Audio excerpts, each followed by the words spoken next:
It's the cold hard truth.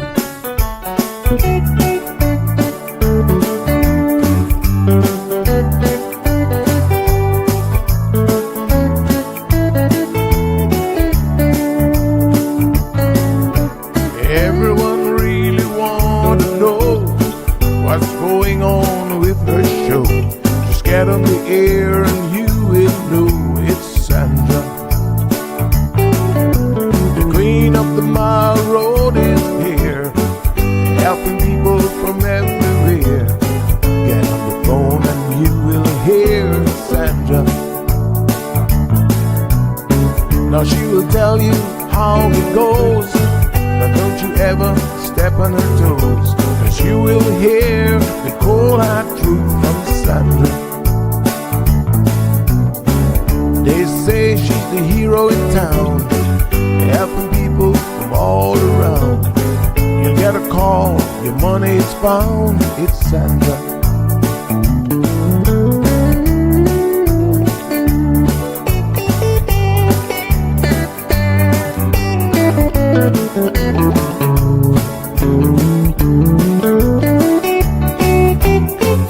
Some will call her late at night just to say that there is a fight.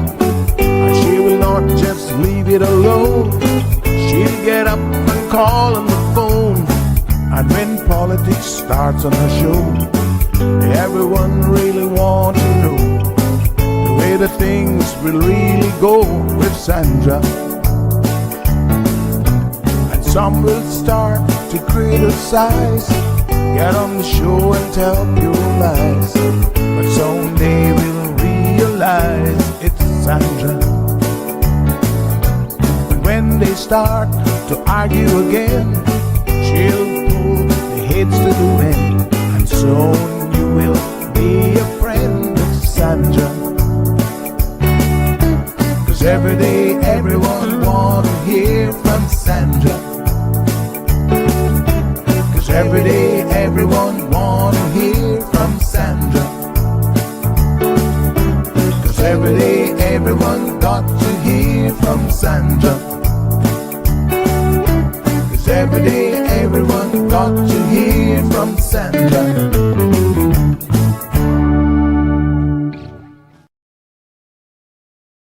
Good morning, good morning, good morning, K-Man. How is everybody doing? Happy Tuesday. I almost said Monday, but I know better because Shamari is here bearing gifts.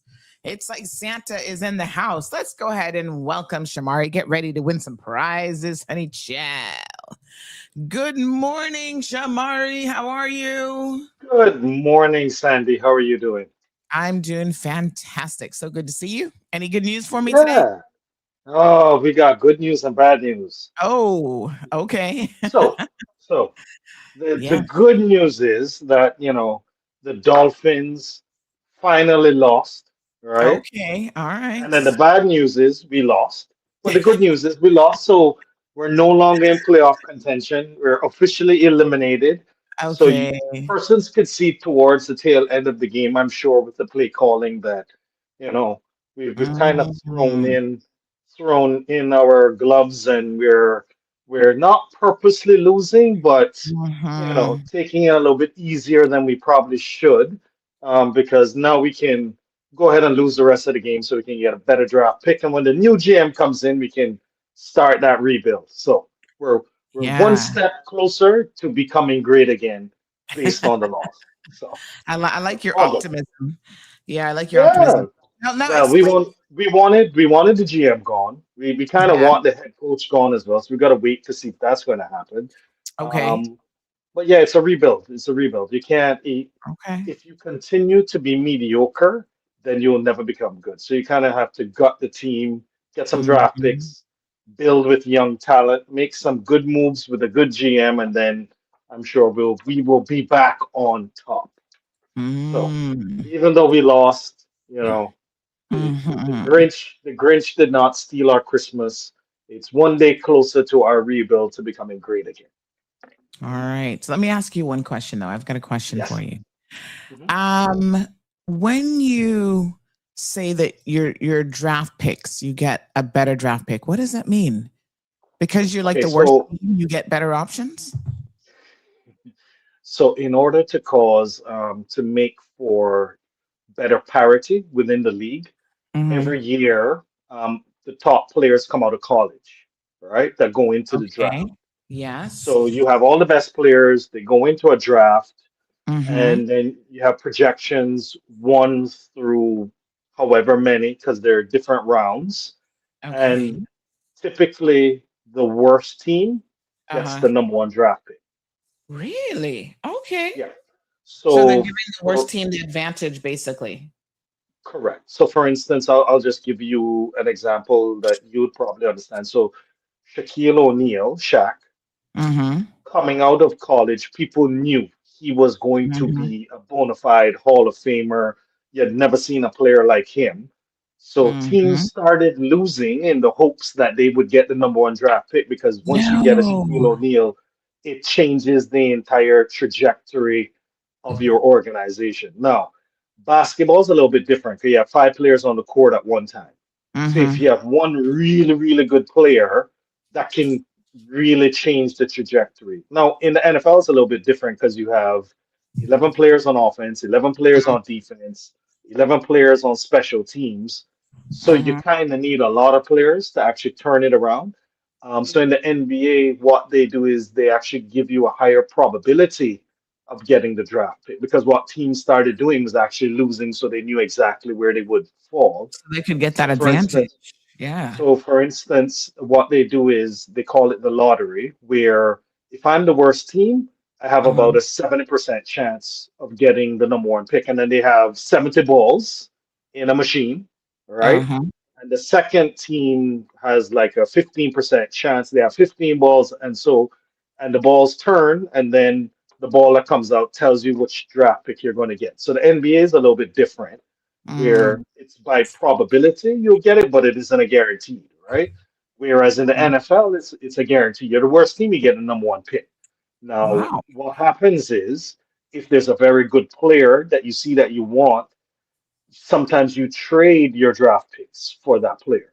So my draft pick for next year and the year Mhm. after, I may trade to a team to get a good player now, right? So sometimes you trade away your draft picks. So typically where Mm. the Dolphins are, if you have players that are really good under contract, trade them away, get draft picks, stock up so that you can get better players in the draft and build from a young base moving forward. Because the younger players have less guaranteed contracts, have a lower threshold in regards to how much you need to pay them so you can build your team with draft picks and then save some spots for some more mature players that you pay more money for. So anyway, Mm. the worse you Interesting. play now, the better draft pick you get. And then we Yeah. can trade some players and get some draft picks so that we can build from the draft next year and the year after moving forward. So Hmm. Well, thank you for that. That's a really good explanation. I had no idea that there was that sort of advantage for losing. Hmm. well, right. And this is why Yeah. you need a good GM that Yeah. actually makes good moves and actually has a good scouting team and understands the coaching personnel and the types of players they need so you draft appropriately for your team because every team Yeah. has different needs, right? Now, if you don't draft appropriately and you spend your money frivolously and give it away to players who don't turn out to be that good, then Hmm. that's how you end up where the Dolphins are. Oh wow. Mm, But mm, mm. It's all about the team.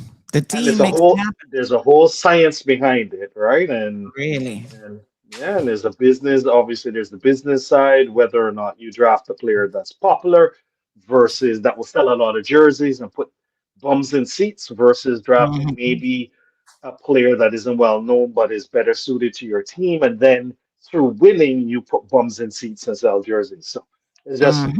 different, Strategy, mindsets and strategy. methodology and strategies in how you go Yeah. about doing it. Yeah. Well, Diverse Romance is here for it. Says, well, it seems like the 49ers don't know that. My favorite team of all time. Oh my goodness. Well, 49ers But aren't they doing well? have a good GM. Yeah, they have a good GM. They have a good GM. Yeah. Now They have a tell good me GM, something. and they've done pretty well. They haven't won in a long time, but they've been they've been on the cusp for a long time. So I don't know which is worse. Um, Knowing your team is horrible and not winning, or almost getting there a few times. But anyway, so Yeah. depends on So, which fan you speak to.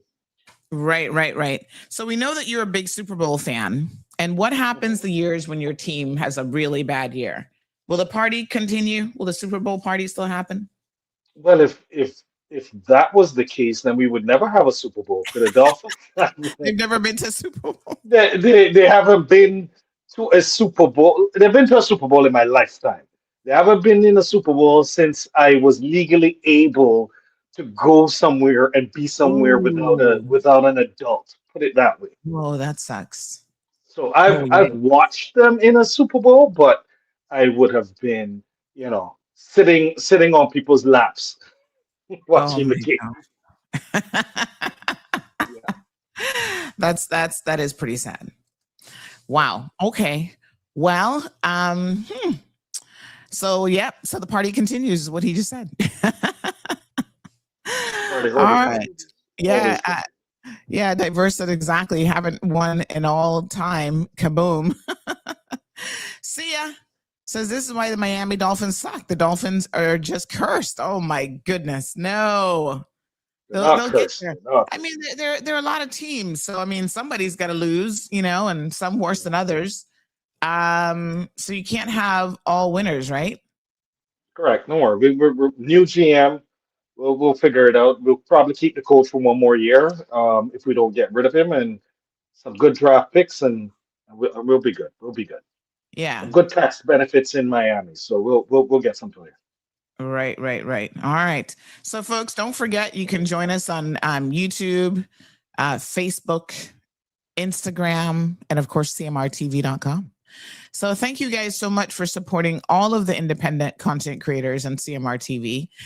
It's been an amazing journey for them so far. They're very, very excited. And don't forget, if you're a local company or organization that would like to support some of these content creators, by all means, step up to the plate. They're doing it out of love of what they do, but everybody's got bills to pay. So you can certainly, support them by advertising on their shows. They're literally getting thousands and thousands of views. And maybe it's a particular topic that you're really passionate about. For example, we have some that are doing like art. So if an art enthusiast, you're a NPO that supports artists, and this program is interviewing artists, showing young kids and adults how to engage in artwork. Then reach out and we can give you the information for the content creators.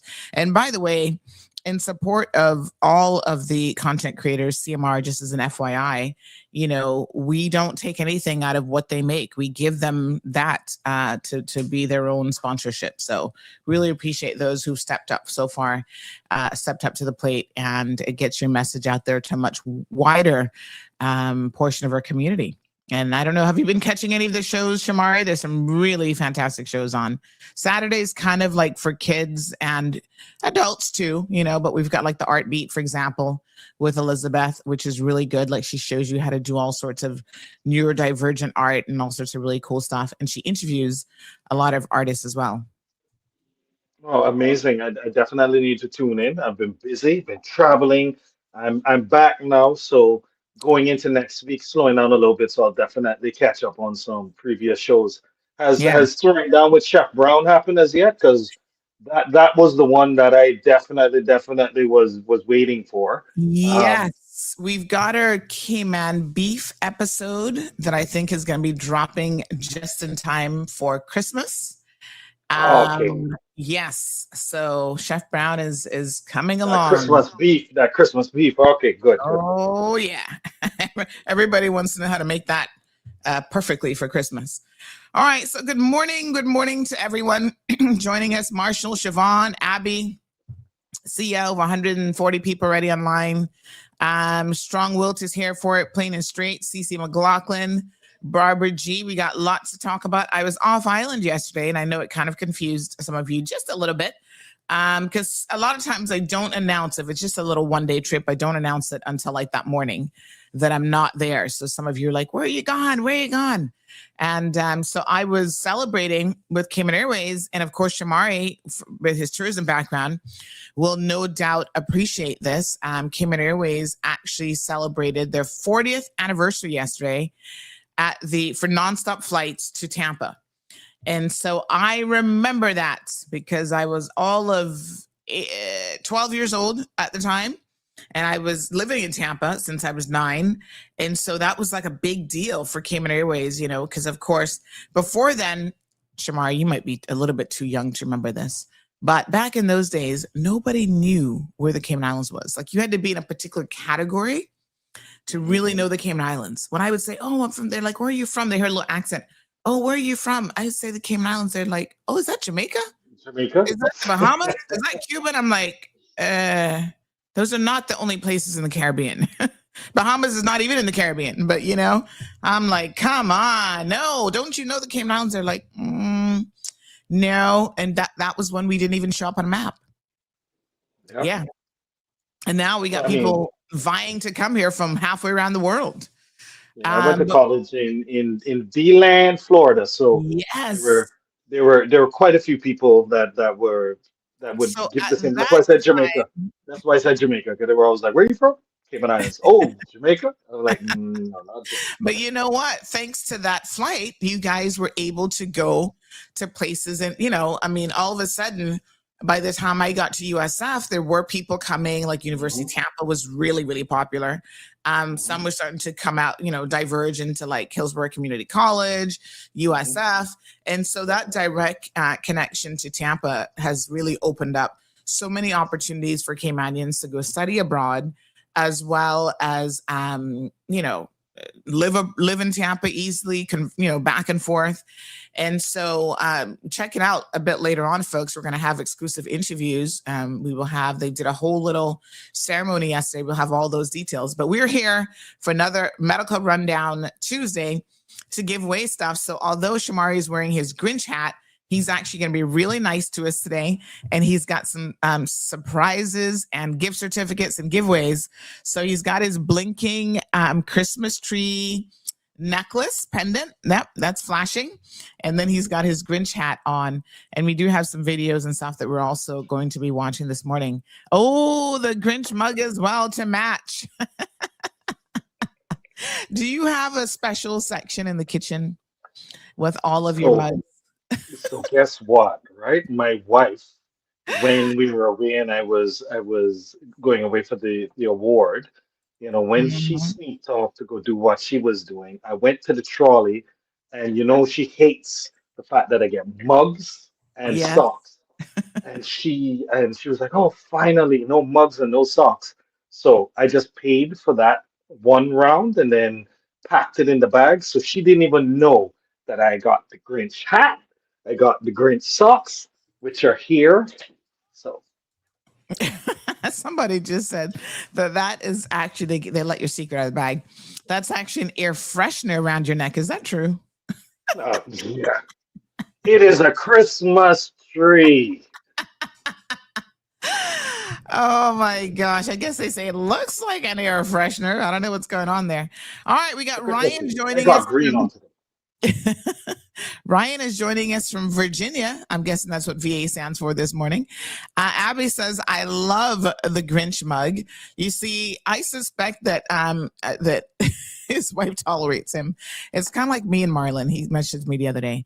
"Don't buy another kitchen, any gadget, anything, because I'm going to throw them all out." Oh, bless his little heart. So I'm keeping this one because I got this one as well. Oh, I'm keeping this one in the office because the wife was not pleased. I thought it was Santa Claus. She's like, "No, that's the abominable snowman that you got for Christmas." I'm like, "Oh, even better, right?" So, I'll keep that one in the office, and this one is definitely going home. Yeah. Just in case she's tempted to do a clean out one day when you're not home. I got you.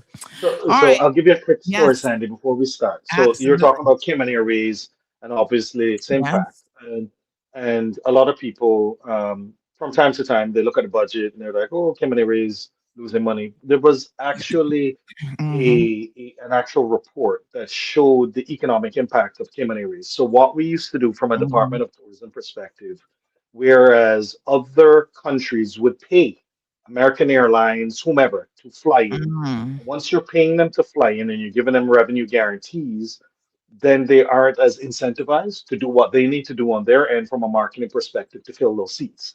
Because guess what? The government's going to Mm-hmm. fill the last 30%, 40%, 50%. And you Yeah. know how it goes. Once you start paying people, you can never get out of that business. Yeah. Cayman Airways has given the Cayman Islands a strategic advantage that when we see a market that we're getting a lot of visitors from and we don't have direct service and we know there is a large area of demand that's untapped, we can Mm-hmm. land Cayman Airways there. And over the first 2 years, which it usually takes to more or less get a let a route take footing. You may have some losses in those first 2 years, but after that, it's smooth sailing. Mm-hmm. Jimenez goes strategically gets those cities off the ground, and then an American or a Delta or a United sees that it's doing well and then jumps on the route. And guess what? Mm-hmm. The Cayman Islands benefits. But even in the interim, the economic Mm-hmm. impact of every visitor that we've brought additional to what we would have gotten far outweighs the cost of what we're paying for that strategic airline. Because remember, we've only ever had about 3 to 4 planes. So you can't Mm-hmm. fly to all these destinations. When you look at all the cities we have direct airlift from, Mm-hmm. Atlanta, guess who flew there first? Cayman Airways. New Wow. York, guess who flew there first? Yeah. Cayman Airways. United out of Mm-hmm. Chicago, guess who flew there first? Cayman Airways. American out of Dallas, guess who flew there first? Cayman Airways. So it was always strategic that Cayman Airways would fly in these areas from a tourism perspective that then foreign carriers jump on it. And guess what? We're not paying them, they're paying us to Right. land. And now we have airlift from all these cities and which was what was the trigger point that caused all these cities to become direct Mm-hmm. airlift into the Cayman Islands, Cayman Airways, and just to state when I was auditioning to become a member of Alpha Phi Alpha, Dr. Martin Luther King's fraternity, Mm-hmm. um, Mm-hmm. there were some big brothers that would ask, they're like, oh, we love the Cayman Islands. Can you sing your Yeah. national anthem? And there were a few of us from the Cayman Islands that we were singing the national anthem. And they're like, Uh-huh. no, no, no, no. That's not the national Oh anthem. no. Singing the national anthem. We're like, what are you talking about? That's the national. They're like, no, no, no, no. The Cayman Islands, Yes. those who love us, fly us. They're like, that's your national anthem. So Cayman Yeah. Airways did such an impactful job that back in the day, those who Yep. know that was the song. Mm-hmm. And people thought that was our national anthem, and they wanted to hear us sing it, and we actually would sing it as well. So, Yeah. as you can tell, there's a special place in my heart for a national air carrier, Cayman Airways, and they've done great things, and it's great that you were able to go and celebrate Yes. Tampa with them. And when I was in school, not to say that I'm telling them they need to do this again, Mm-hmm. um, the land was close to Daytona and Orlando. We Mm-hmm. had direct flights into Orlando back then. So Mm-hmm. I used to fly into Orlando on the Turtle, Okay. and it was a short drive over to D-Land. During my college years, that flight went away, so we would then have to do the Tampa trek and a little bit further drive, but still enjoyable. So anyway, Hmm. today Interesting. is about Interesting. Yeah, and I Christmas and is do. about Yep. hearts and giving. And we definitely are going to be giving away quite a bit. Dr. Benoit was supposed to join us today, but in Yes. the process of giving, he is giving by surgeries, so he's Mm-hmm. not able to join us. But we are keeping the program today. Just to briefly touch on the fact that obviously Mm-hmm. we have pediatric cardiology and cardiac surgery, as well as adult cardiac surgery. So everything heart related, we're able to do at Health Mm-hmm. City. And we have patients from all over the world that travel to us, both Mm-hmm. pediatric as well as adults that travel to us to avail themselves of our world-renowned surgeons. So, we'll briefly touch on that, and we have 2 videos, but then we'll also from the heart give our giveaways. We have 5 executive health checks that we're going to be giving away, as well as we have 5 of our swag bags. So it's the Thule Nice. swag bag that we have. That we also have inside some little giveaways, and you have your little magnetic stick-on popper for your phones that Oh are yeah. Health City. We have a pen, and then also inside the bag you have all of the areas you can put your pencils, I guess your Nice. iPad or whatever else you would want to put in here. Maybe some money, I don't know. And you have your Uh-huh. nice little swag bag. That's a Health City Thule swag bag, which everybody knows Thule is a top brand. Mhm. So definitely a VIP gift. So we have 5 of these that you'll see behind Okay. me, as well as Nice. the 5 executive health checks. So Beautiful. make sure you have your Google fingers ready, as well as listen to the program so that some Now, of the questions you will be able to answer. yeah, I don't even have the questions, so I I, couldn't tip I have the anybody off. questions. So, but you can't guess, Andy. You're not allowed. You're not allowed. I know, but I don't even know the questions. So today, you guys, you better be ready for sure. But Lavana says, thank you, Shamari. Some real memories there. And it's so funny when you mentioned the jingle, the commercial, because that they played that heavy in the Tampa Bay area, because that's when people start to know. When they would say, where are you from? And I say the Cayman Islands, they would start singing that song. That's Yeah, exactly, they would start singing it. yeah, And they still yeah. probably didn't know where the Cayman Islands was, but at least they knew the song and they heard of it. They've heard of the Cayman Islands. So yeah, big shout out to Cayman Airways and happy 40th anniversary. And you know who we got to interview and speak with yesterday? Mr. Joe. Remember, he was the first station manager Yes, yes, yes. over 40 years ago. Oh, Him and his wife amazing. were there. Oh, Yes. that's amazing. Yeah, it was pretty cool. It was a lot of Very nostalgic. gigs at the event for sure, both in Tampa and of course our Deputy Premier and Minister of Tourism was also there, as well as Minister Jay Ebanks and Deputy Leader of the Deputy. Oh God, hold on. Deputy Deputy Leader of the Opposition. Speaker. No, Deputy Speaker. Oh, Perlina okay. Lumsden. She was also there. Oh, okay. Yes, yes, yes. So lots of good times. So we've got all That's the footage, amazing. folks. Yeah. So Miss Darlene, everybody ready with your fingers?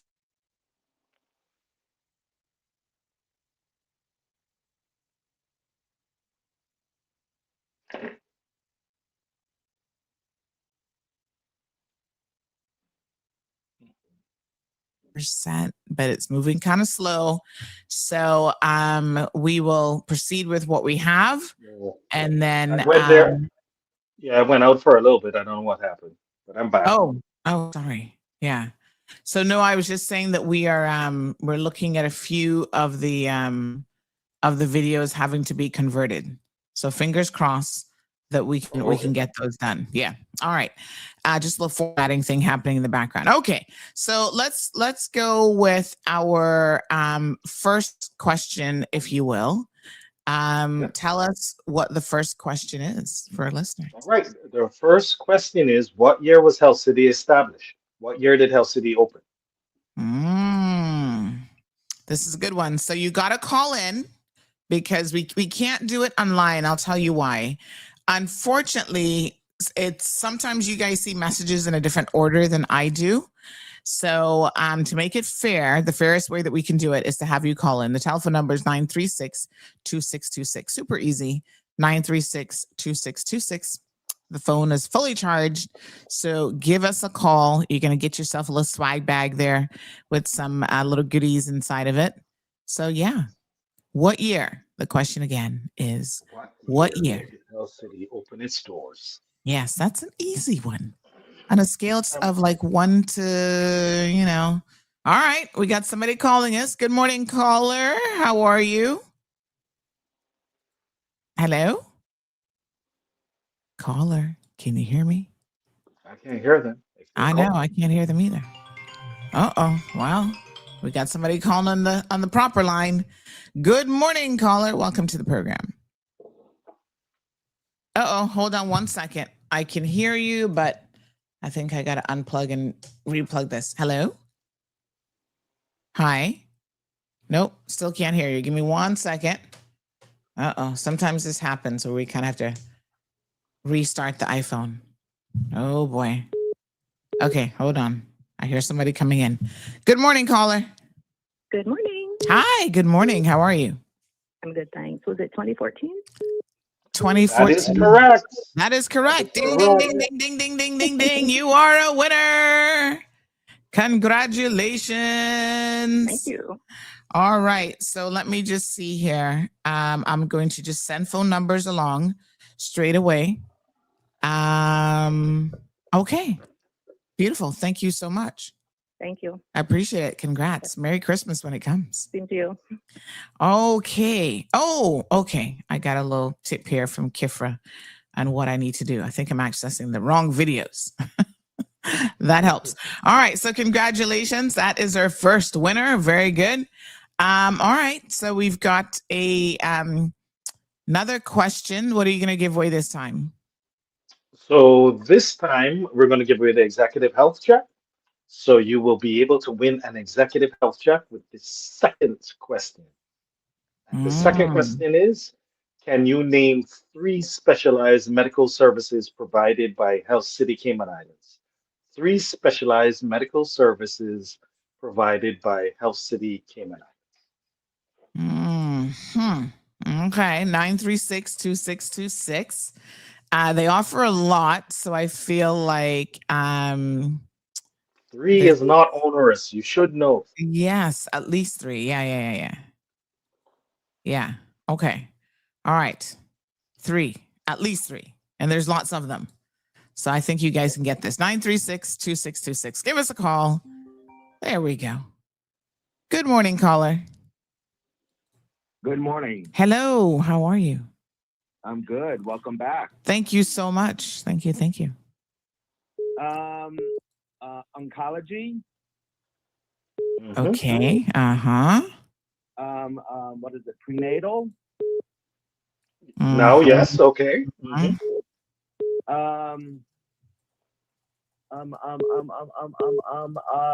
bone, the knee, the oncologist. What do you call it? I'm having surgery for it. Oh my gosh! You should know. You should know. Orthopedic. Yeah. Amazing. Yay. Executive health check for you. So after you get your surgery, then you can go in and get the full checkup. I know. And Sandy, you're taking on the names and Yes. This voice I recognize. Okay. So I got you, Jim. Which surgery are you having done, by the way? I didn't know you were doing surgery. I have the torn meniscus. Oh man, is it in the knee as well? Well, I'm bone on bone, but they don't want to do the thankful for right now, but it's the meniscus, which is on the inner part. Okay. On the back of the knee, so that's going to happen in January, and I'm not really looking forward to it, but I'm be happy once I can get back up and mobile again. Yeah. Oh man, well, good luck with you. Good luck with your surgery, and this executive health check is amazing. So you'll definitely make good use of that. Thank you so much. Thank you. Thank you, darling. All right, that's 2 prizes down. More to come. So let's talk a little bit, Shamari, about the orthopedics, because I mean, this is a big one. Lots of people, going to your orthopedic team. It's a whole team of individuals, and they offer all sorts of, whether it's like knee. Everything you can think of, from ankle to wrist to shoulder. Obviously, just based on the human body and from a probability perspective and the number of individuals who have ailments, there are a lot of knees. People need hips, the older they get, or if you were a avid sports person, depending on the sport you're in, your hips go out, from running and other things as well. Shoulders.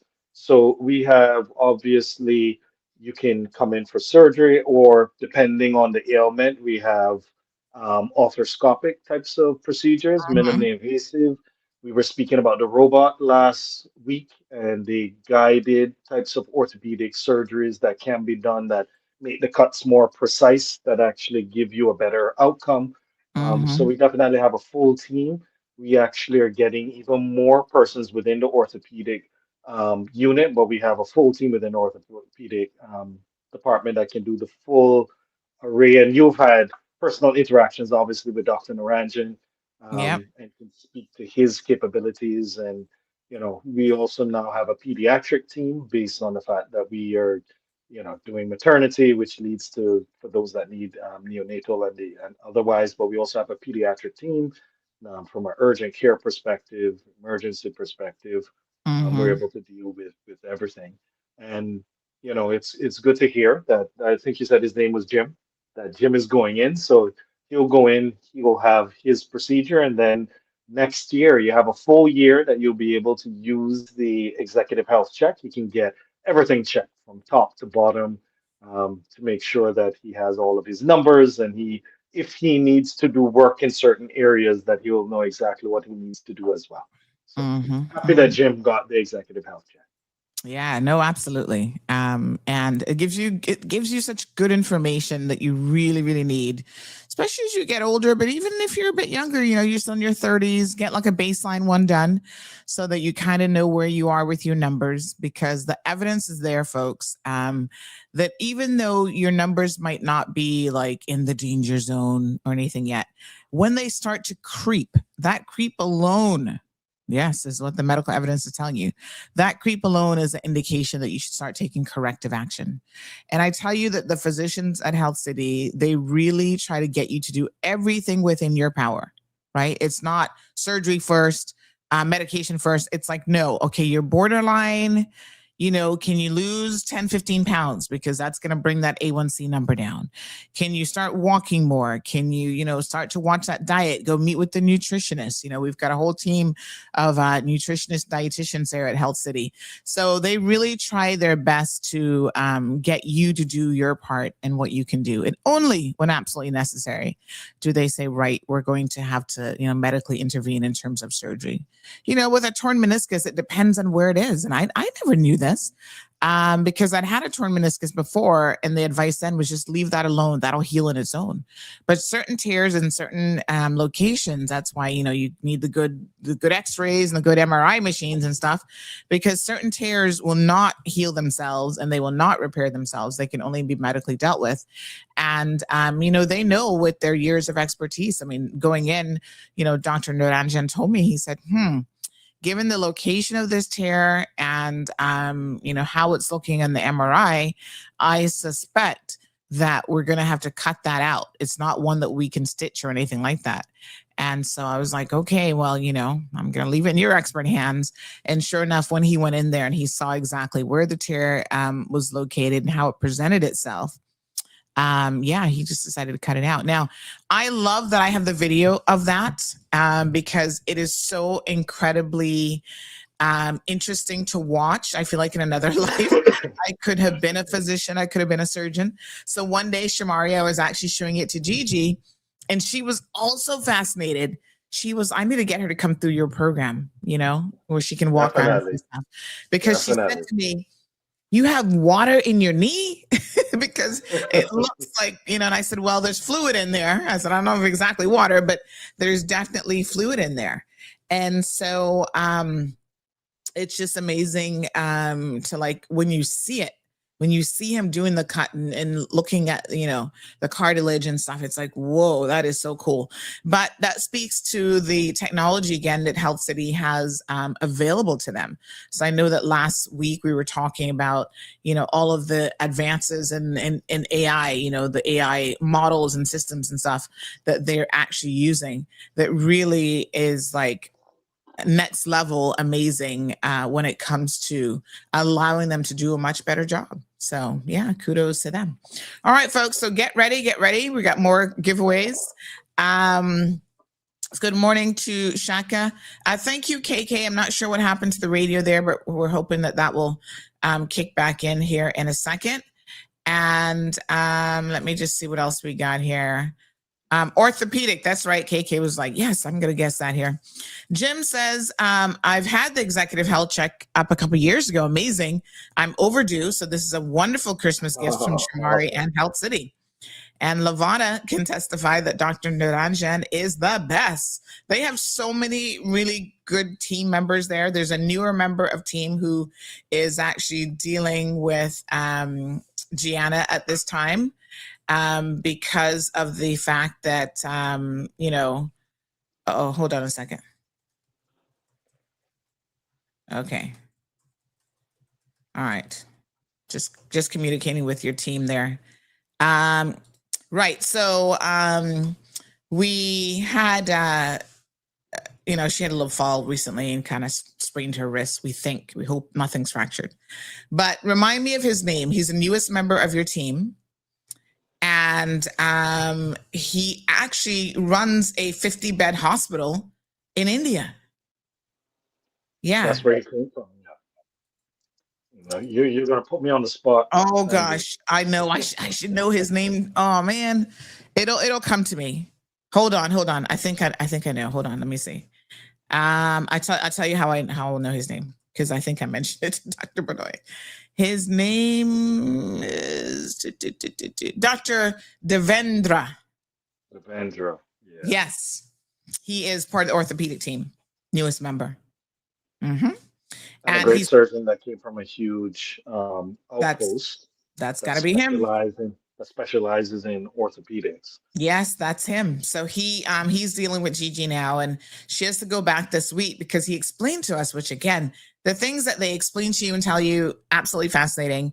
But he actually said that there is a little bone in that area, like in the kind of wrist hand area, that sometimes it is fractured. But because it is so like tiny, I guess, right? The fracture doesn't present itself on x-rays for a couple weeks, for like 2 to 3 weeks. So, it's, he said, we can't do it now, but we will come back in 2 to 3 weeks. That's what we're doing this week. And we'll x-ray it now to look for that fracture.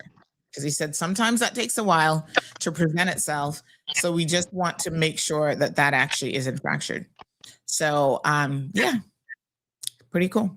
All right. So I'm still trying to see if we can get the videos up and running. So if we can do that, I will certainly let you guys know. Things are kind of being a little bit wonky in the background. So Jim says, yes, that's who I'm seeing, specializes in sports medicine. Oh, good. So you're seeing Dr. Devendra. He's good. You're gonna like him, Jim. You're gonna really like him. Very, very knowledgeable, and just absolutely great communicator. He explains stuff like really, really well. And so, of course, one of the things, Jamari, that a lot of people, you're getting a little scratchy with your audio again. One of the things that people will know about orthopedic surgeons is they see a lot of people with sports injuries. And so those of us who are pickleballing and doing all of that, of course, one of the things now is the amount of patients that orthopedic surgeons get to see has increased, simply because, you went from being a couch potato to, trying to be a world star pickleball player. And it just does not work out that well for most of us. So there you have it. Take it easy in the pickleball court. And Shamari, I'm not sure what happened. Did you take out your headphones or something? No, somebody called me and then it like turned off the headset somehow. Okay. Connect again. All right. Yeah, we'll give you a second to get that reconnected. All right. In the meantime, I think that we might be able to play a video. I think we got something downloading.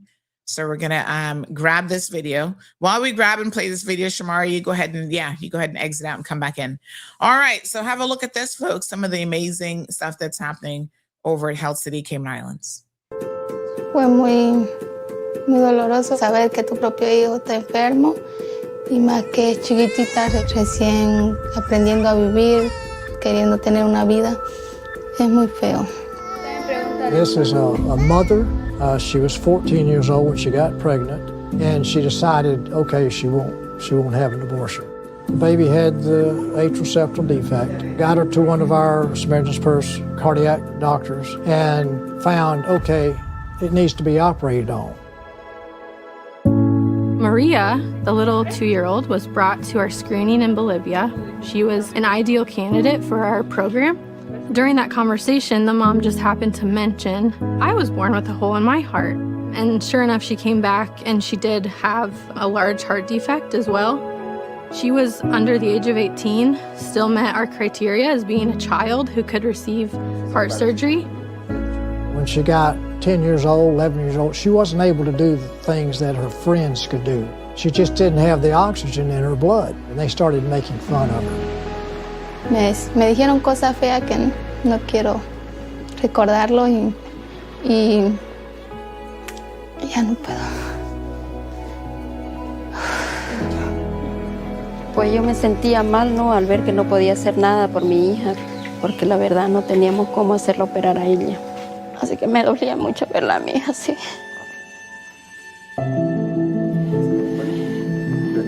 Both mother and child had the exactly same problem, the big hole in the heart. And it's surprisingly, I had never seen like this. I had to operate the child and mother on the same day. Me daba miedo que saliera mal y que yo no volviera a ver a mi bebé. Yeah, she's coming here now. Okay? The big hole was there, it's closed, and heart is very good. We did the echocardiogram. Perfect. Cuando la vi salir a mi bebé, pues se alegró mi corazón. After the surgery, the lung pressure is normal. That means she will have a normal life expectancy. Otherwise, it would have been much, much shorter. I asked Dr. Benoit what would happen if you hadn't closed it. And he said within the next 2 to 3 years, she would be dead. Definitely a God thing that he brought them both to our screening. Cuando el doctor me dijo que ya iba a poder vivir como una persona normal, que no tengo nada en mi corazón, me sentí bastante feliz. Iba a poder estar con mi hija muchos tiempos más y no preocuparme que me iban a quedar 2 años, 1 año de vida. Es muy bonito ver cómo uno puede, como madre, uno puede salvar a su hijo. Ahora veo la diferencia, que sí, ella puede hacer todo normal, y ella juega tranquila, corre tranquila, ya no se agita mucho ella. Sí, 1000 veces nueva María. So in Children's Heart Project, we're not only focusing on the physical heart and healing, but the ultimate goal is to share the love of Christ with them. Apoyo espiritual he tenido de Jesús, de estudios bíblicos de aquí que hemos ido. He tenido mucha ayuda, he podido entregar mi vida a Dios. Me siento feliz y agradecida que mi hija no va a vivir lo que yo viví. Es como si un peso se me haya quitado de encima, que ella va a poder jugar, correr, como si nunca hubiera pasado nada en eso. So the mother saved the baby, and the baby saved the mother. And both the mother and the grandmother accepted Christ this week. This, I think, has been the best example of what Children's Heart Project is all about. It all rests in the Lord's hands. I think He's using Samaritan's Purse to do that well. Así como tuve una nueva oportunidad de vivir, también tuve una nueva oportunidad espiritual. La verdad sí existe, el poder de Dios existe. ¿Qué le podría decir? Darle las gracias, que gracias a Él, primeramente Él, ¿no? Darle las gracias a Él y a toda la gente que nos han ayudado, que han hecho todo lo posible para que vengamos y estemos aquí. Se le podría dar las gracias, 1000 veces gracias.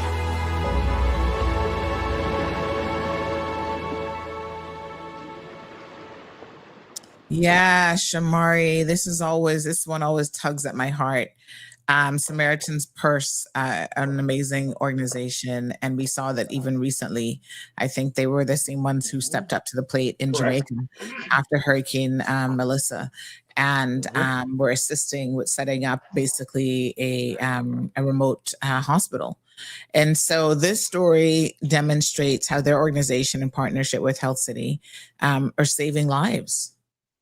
Definitely. And the great thing about Samaritan's Purse, so it's Billy Graham. A lot of people know Billy Graham. Mm-hmm. It's his charitable organization that goes to places to find kids in need that otherwise wouldn't be able to access the surgery they would need to survive or can't afford it. Mm-hmm. And in working with obviously first class organizations around the world globally, they actually take a lot of their children to be able to make sure that they set them up to get the cardiac surgery that they need.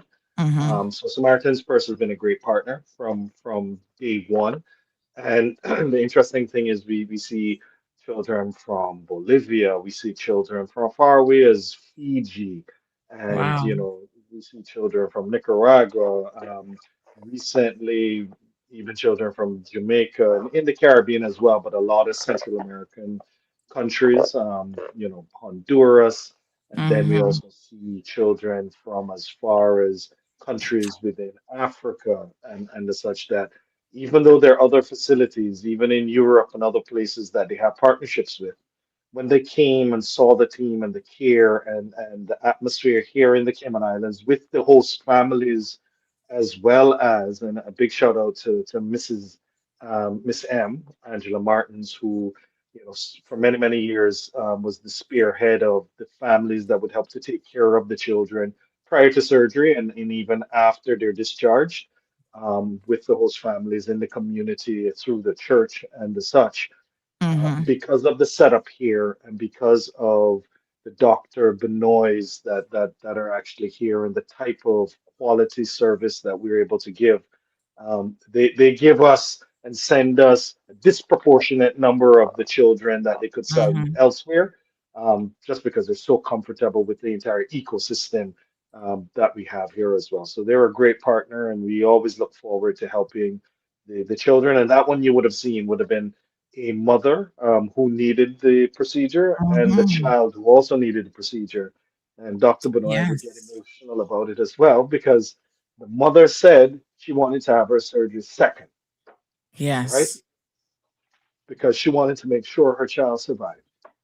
Yes. So anyway, I get Yeah. choked up about it as well, but this is the type of organization that Health City is. Mm-hmm. Um, we look forward throughout the year, so not only during Christmas to Mm-hmm. giving back through lives saved, and that's what Dr. Benoit is doing right now, making sure that we can save more lives. Mm-hmm. And outside of charitable giving, we also have obviously different countries that have insurance or through their governments that trust Health City with their most gentle of human beings, the babies, to come Mm-hmm. to us for us to do pediatric Yep. cardiac surgery or cardiology procedures on the most gentle hearts. And you will see that picture there. If Dr. Benoit Yes. was here, he actually Mm-hmm. was going to show you a picture and send a picture through of that child now. So that was the child that have what we call the heart outside of the chest. So this is where Mm-hmm. the actual heart, it's a genetic abnormality that the heart's outside of the chest wall. Dr. Benoit did the procedure to actually put the heart back inside the chest. Then we had a plastic surgery a surgeon come in to actually close the chest wall. And that Mm-hmm. child is as good as new as any other child running around playing football. And Wow. recently would have graduated from middle school and is going into high school now. And is Wow. a big young man because this surgery was done probably In the about early 8 years days. ago, 8 years ago, Yes. 8 or 9 years ago. And Mm-hmm. now the child is, so Dr. Benoit. Oh, the great thing about Dr. Benoit is that he keeps in contact with all of his patients, and they always send Mm-hmm. him updates, either the parents and as the children grow as well, they send him Mm-hmm. pictures and videos and the such. So, Yeah. just a part of what Health City does. And all of the children that you see here in these slides are real patients. These are not stock photos, Correct. folks. These are real Correct. patients who have benefited from life-saving surgery out at Health City, Cayman Islands. So, of course, if Dr. Benoit was here, he could have gone into a bit more of the details of the congenital heart defects that are presented at birth, the structural heart abnormalities, the children with rhythm disorders, heart failure, and cardiomyopathies, and emergency and critical cardiac cases that have needed, urgent intervention at the pediatric level. So again, these are the youngest of the youngest little patients. So some of them are like newborns as they're born. So Health City saving lives, not just in the Cayman Islands, but across the Caribbean and internationally for these critically ill patients who are flown in for urgent care. So there's their little faces. Yeah, And we get babies. We get babies from Trinidad. We get babies from Barbados. We get babies from Turks and Caicos, as well as adults, because we're speaking about the pediatric program, Sure. all throughout Central America. If you ever were to come into Health City, there's a map on the wall, Health City in East End. There's a map on the wall just before you get to the cafeteria. If you ever have time, just stand up and look, and we have hearts showing all of the patients that we've gotten Wow. from all over across the world globally, Yeah, look at from these little faces. Asia, virtually every continent, from Yeah. Asia to Africa, obviously North America, South America, and the list goes on. Look at these handsome little faces. So cute. So, they have really benefited. Here's some before and after. There's little Anna, Sophia. Wow, she has grown up. That's so nice to see them growing so well. Here's before and after with Ian. I think that was Ian in the first picture. That looks like that could be him with his little curly blonde hair. Yes, yes. I have all my glasses, so I can't see as vividly as you can, so I'll have to enlarge. But yes. Oh no, that's not him. no, Okay. that's not him. That's not him. Oh, kind of looks like him there with the little blonde No, curls. because he's actually, it does look a little bit like him, but he's actually, a little bit taller than that young man. Okay. All right. So some before and after pictures there of how nicely they have done post surgery. So fantastic. Wonderful. Time for another giveaway. Another question, Shamari. Definitely. So this one, once again, this is the third question. So this will be for the tool bag. Name 2 of Health City's locations. This one's pretty easy. Name 2 locations where you can find Health City. 936-2626. 2 locations. Yep. Think you guys got this one in the bag, literally. You should. All right. Good morning, caller. Welcome to the program. Turn down the radio for me in the background or whatever is playing. Yeah. Yes. 2 locations where you can find Health City. Okay. One is East End and the other one is Cayman Bay. Yep. I think that works, Shamari. East End and Cayman Bay. Oh, yeah. I didn't hear the Cayman Bay part, but perfect. Okay. Yep. 2 locations. Yep. Do you know a third? No, I'm just kidding. we do have a Cayman Bay clinic as well as at times we see patients in the BRAC. Oh. And, so we, and, oh, yeah, okay. And we, as you know, we also have acquired hospitals in the UK. So we also have some locations on the UK, as obviously outside of India as well. So you get your tool bag with some goodies inside. Fantastic. Merry Christmas. I got your number down here. I'll send that through to the team who will be in contact with you. All right. Let's do another question. Next question. All right. The next question, and this one is for the executive health check. Okay. It is a little bit more difficult, and you'd have to probably search some. But can you name me 2? And I'm gonna go broad now. 2 cardiac physicians within the Health City company. 2 hospitals, 2 cardiac surgeons, 2 or cardiac cardiologists, surgeons, or cardiologists, anything cardiac related. 2 cardiac specialists. I know one for sure. All right, folks. 2 this cardiac specialists. It's getting a little bit more difficult, but nonetheless. It could be interventional cardiology, which is somebody who would go in to put in the stents. And then obviously when it converts to a bypass, that would be a surgeon who can go in. So this one should be easy enough because we brought the 2 lead guys from day one, the 2 of the A team. So people who have been around should know who they are.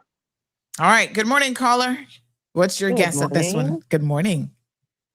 I would like to try to win that wonderful prize. Yes, yes. Go on through. So 2 cardiac surgeons, Dr. Shetty, Dr. Devi Shetty, and Dr. Sharma. Well, Sharma. well, Dr. Shetty doesn't perform surgeries at Health City.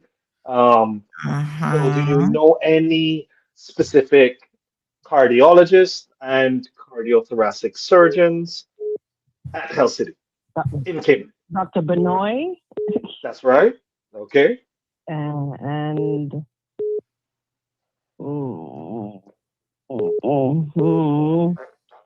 Devaraju. Dr. Devaraju. Okay. I will give it to you. I will give it to you. Close enough. You seem like you really wanted the executive health check. So we will go ahead and gift you the executive health check. Yes, thank you. Yes, congratulations. Congratulations. And also, a lot of people know Dr. Ravi, who is our interventional cardiologist, who would have saved a lot of lives going in, putting in stents, has been with us from day one.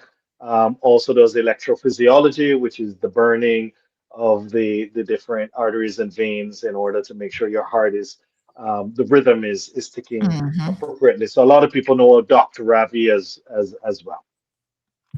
Fantastic. Definitely, you get your executive health check. On that executive health check. Yeah. When was the last time you did a thorough executive health check? I did one about 2 years ago. Okay. Yeah. Time for another one. Absolutely. Fantastic. Well, congratulations. Thank you. Thank you. All righty.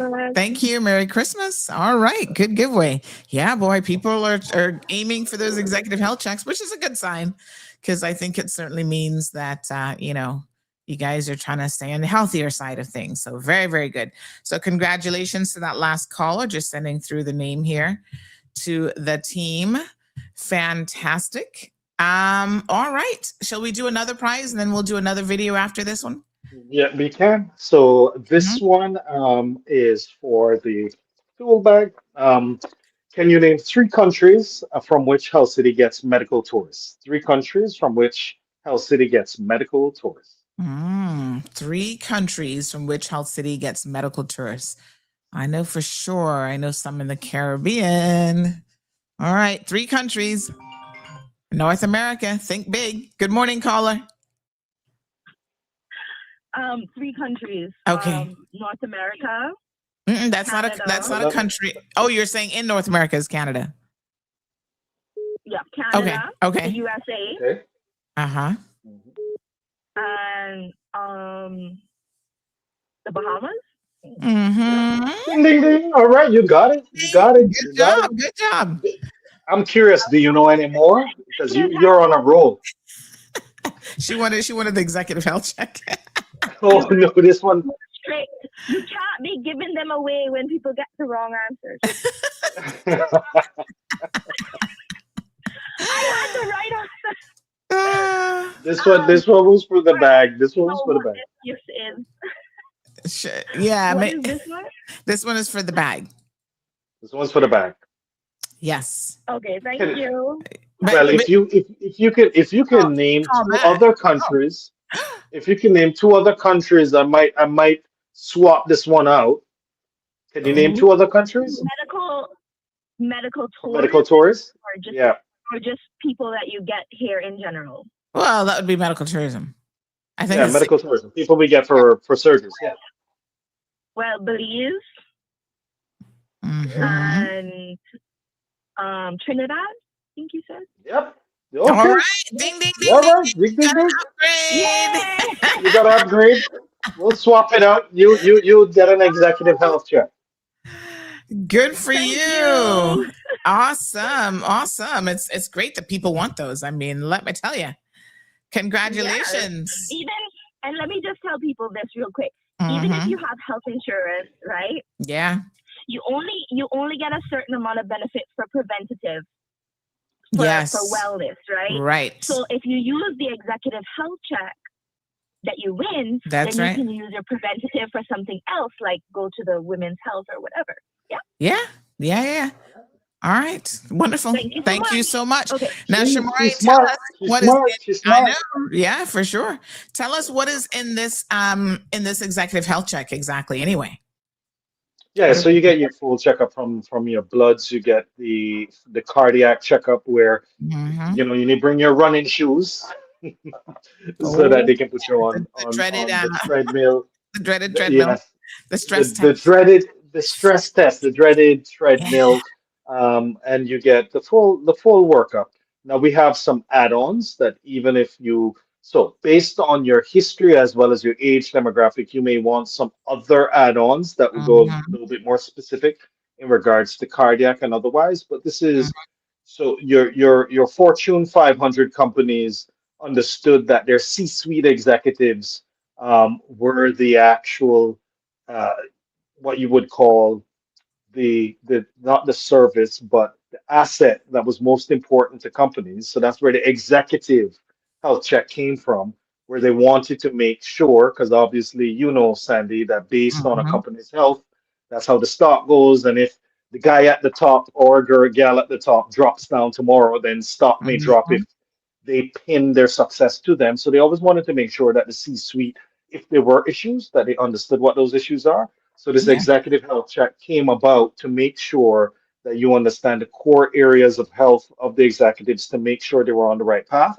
Mhm. So now that used to be only available based on price and otherwise to people at the top of organizations. Now Health City makes it available to everyone that's priced appropriately so that people can afford within their insurance to come see it.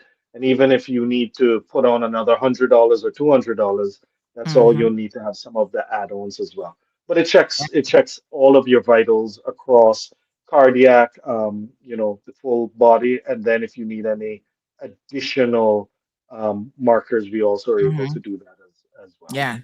And I'm telling you guys, I did a couple years ago now, I did everything, like all the add-ons, the core one, and then all the add-ons. And oh my gosh, I was there for literally hours because they just had me ready to do all the different tests. I did all the blood work, results were coming in pretty much immediately. I was doing the scans, like literally doing everything. And it gives you a good baseline of exactly where you are. So I did the stress tests, the women's package, the works. And here's Gabby saying, I did one in August. I would want another one just for the free breakfast and lunch. The food there is awesome. Yes, there is that too. Because after you do whatever you have to do for like fasting, once you're done with that, then they make sure that you get some food and you get really, really comfortable. And it's good. The food is delicious. I'm gonna have to agree with you there for sure. So thank you, Kifra, for sending through all the details on the executive health check. So basically, you get all the x-rays, ultrasounds, you got kidneys, hormones, heart, liver. They can do like a comprehensive panel to screen for everything. And I've never been tested with so many things, probed and prodded, and thankfully everything was pretty A-okay. Couple things we had to work on. So as we can see here, you've got your base executive health check. That's a value of basically $700 US. And they do your full like A1C, your complete blood count. That's a CBC. You do your lipid profile.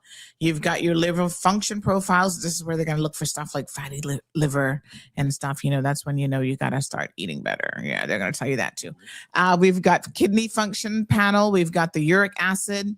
Mine's always a little bit elevated. So there's certain things in my diet that I need to watch. But if you have a history of gout or family members with gout, sometimes that's elevated. You've got your thyroid panel, your urine examination, ECG, chest x-ray, physician consultation. So that's the basic one.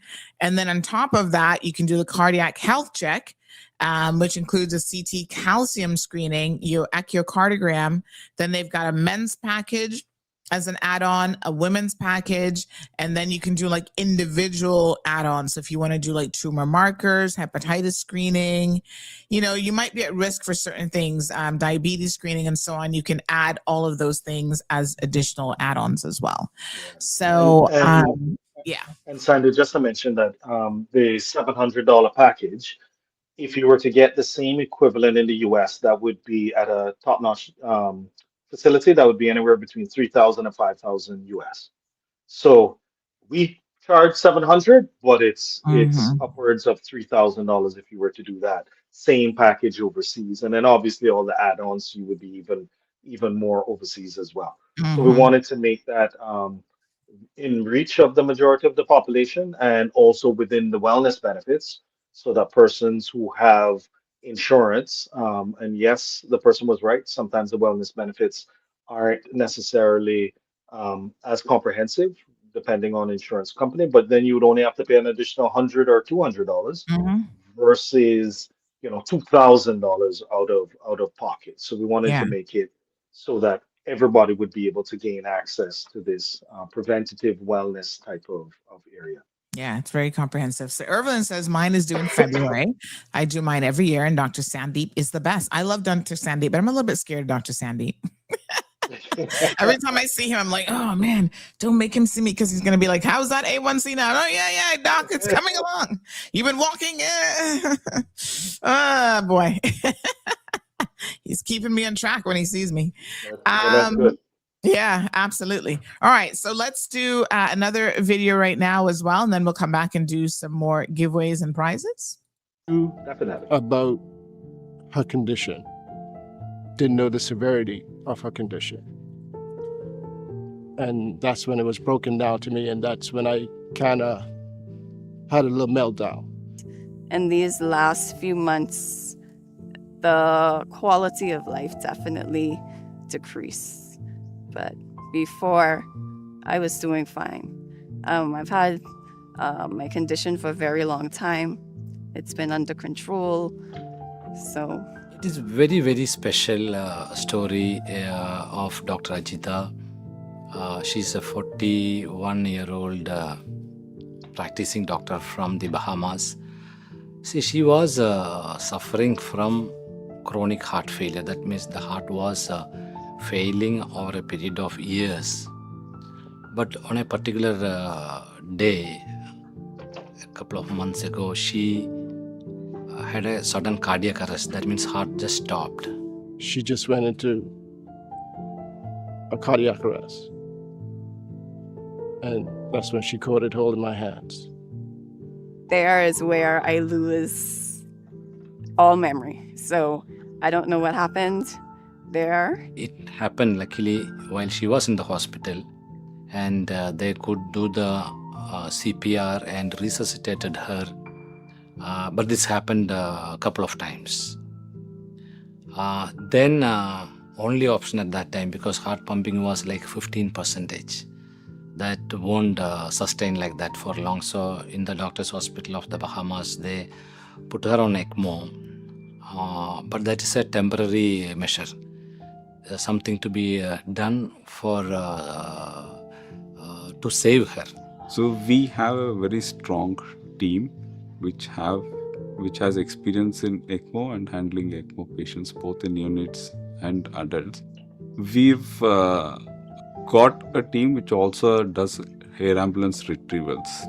But this is the very first time that we have weaved both in, where we have shifted a patient on ECMO by air ambulance to HCCI. It is not a simple task to transfer on ECMO, because there are multiple tubes going directly into the heart. Then there is a machine to pump the blood, basically to support the heart and lungs. So while this transfer in the ground ambulance, then in the air ambulance, any kink or tilt or disconnection of any of these tubes can just lose the patient. So we put this left ventricular assist device on the next day. It was one of the complex heart surgeries that took almost 8 hours, and the surgery went very well. That means we have to keep this artificial pump inside the chest and connecting that to the heart and making that heart pump into the main blood vessel. After the first time, she was put on ventilator. So over the next few days, She showed signs of improvement of all the organs, including the pump was working very well. And she was very weak. 2 weeks she was in the ICU, and after third week we could send her home. So I'm looking forward to completing my rehabilitation firstly. Being able to walk and run, like Dr. Manoy would say. Yeah. And then, I am also currently in a program, postgraduate program. So I also need to get back to doing that as well. And then also to my patients. So, yeah. I think it has to have a way to get out there now for people to know the care that they will receive at Health City is undeniable, by all means, hands down, the best. So the whole story shows how Health City as a hospital equipped with helping people with this advanced disease or situations like life-threatening situation, like what happened to Dr. Ajita. Because what was the other option for her? Either heart transplant or putting this advanced pump into the heart. If these two options were not there, she will not survive. So it is like giving a second life for Dr. Ajita. We have a saying between me and her, infinity. And that's what Health City gave us, our infinity path.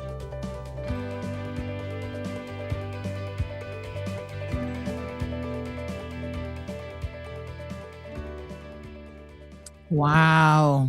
Oh my gosh. Such tear-jerking testimonials and stories today.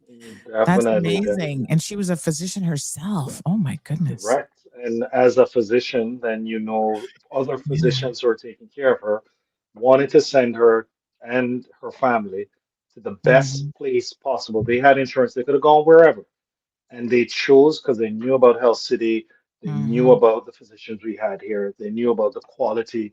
They knew about the Dr. Benoys and Dr. Ravis and the such that are able to do things that typically you're not able to do at just regular hospitals, but at highly specialized hospitals. And that's why, even with that team, working with the air ambulance company, we were able to hook her up to the ECMO machine, which only a few places can do that on this side of the hemisphere, much less in the Caribbean. And we were able to bring her in, and she was clinging to life, and we were able to bring her back. And now she obviously keeps in contact with Dr. Benoy, and she's doing amazingly well in the Bahamas and continuing her advanced studies, as you would have heard in the video as well. So you know you're a great hospital when doctors choose either their family members or other doctors choose for doctors to come to you for highly specialized critical medical procedures. For sure. And that is why, even there was the one physician, well, he was here, I think on holiday or at a conference or something from Canada, I believe it was, or the US. It was the US. He was the US. Yep.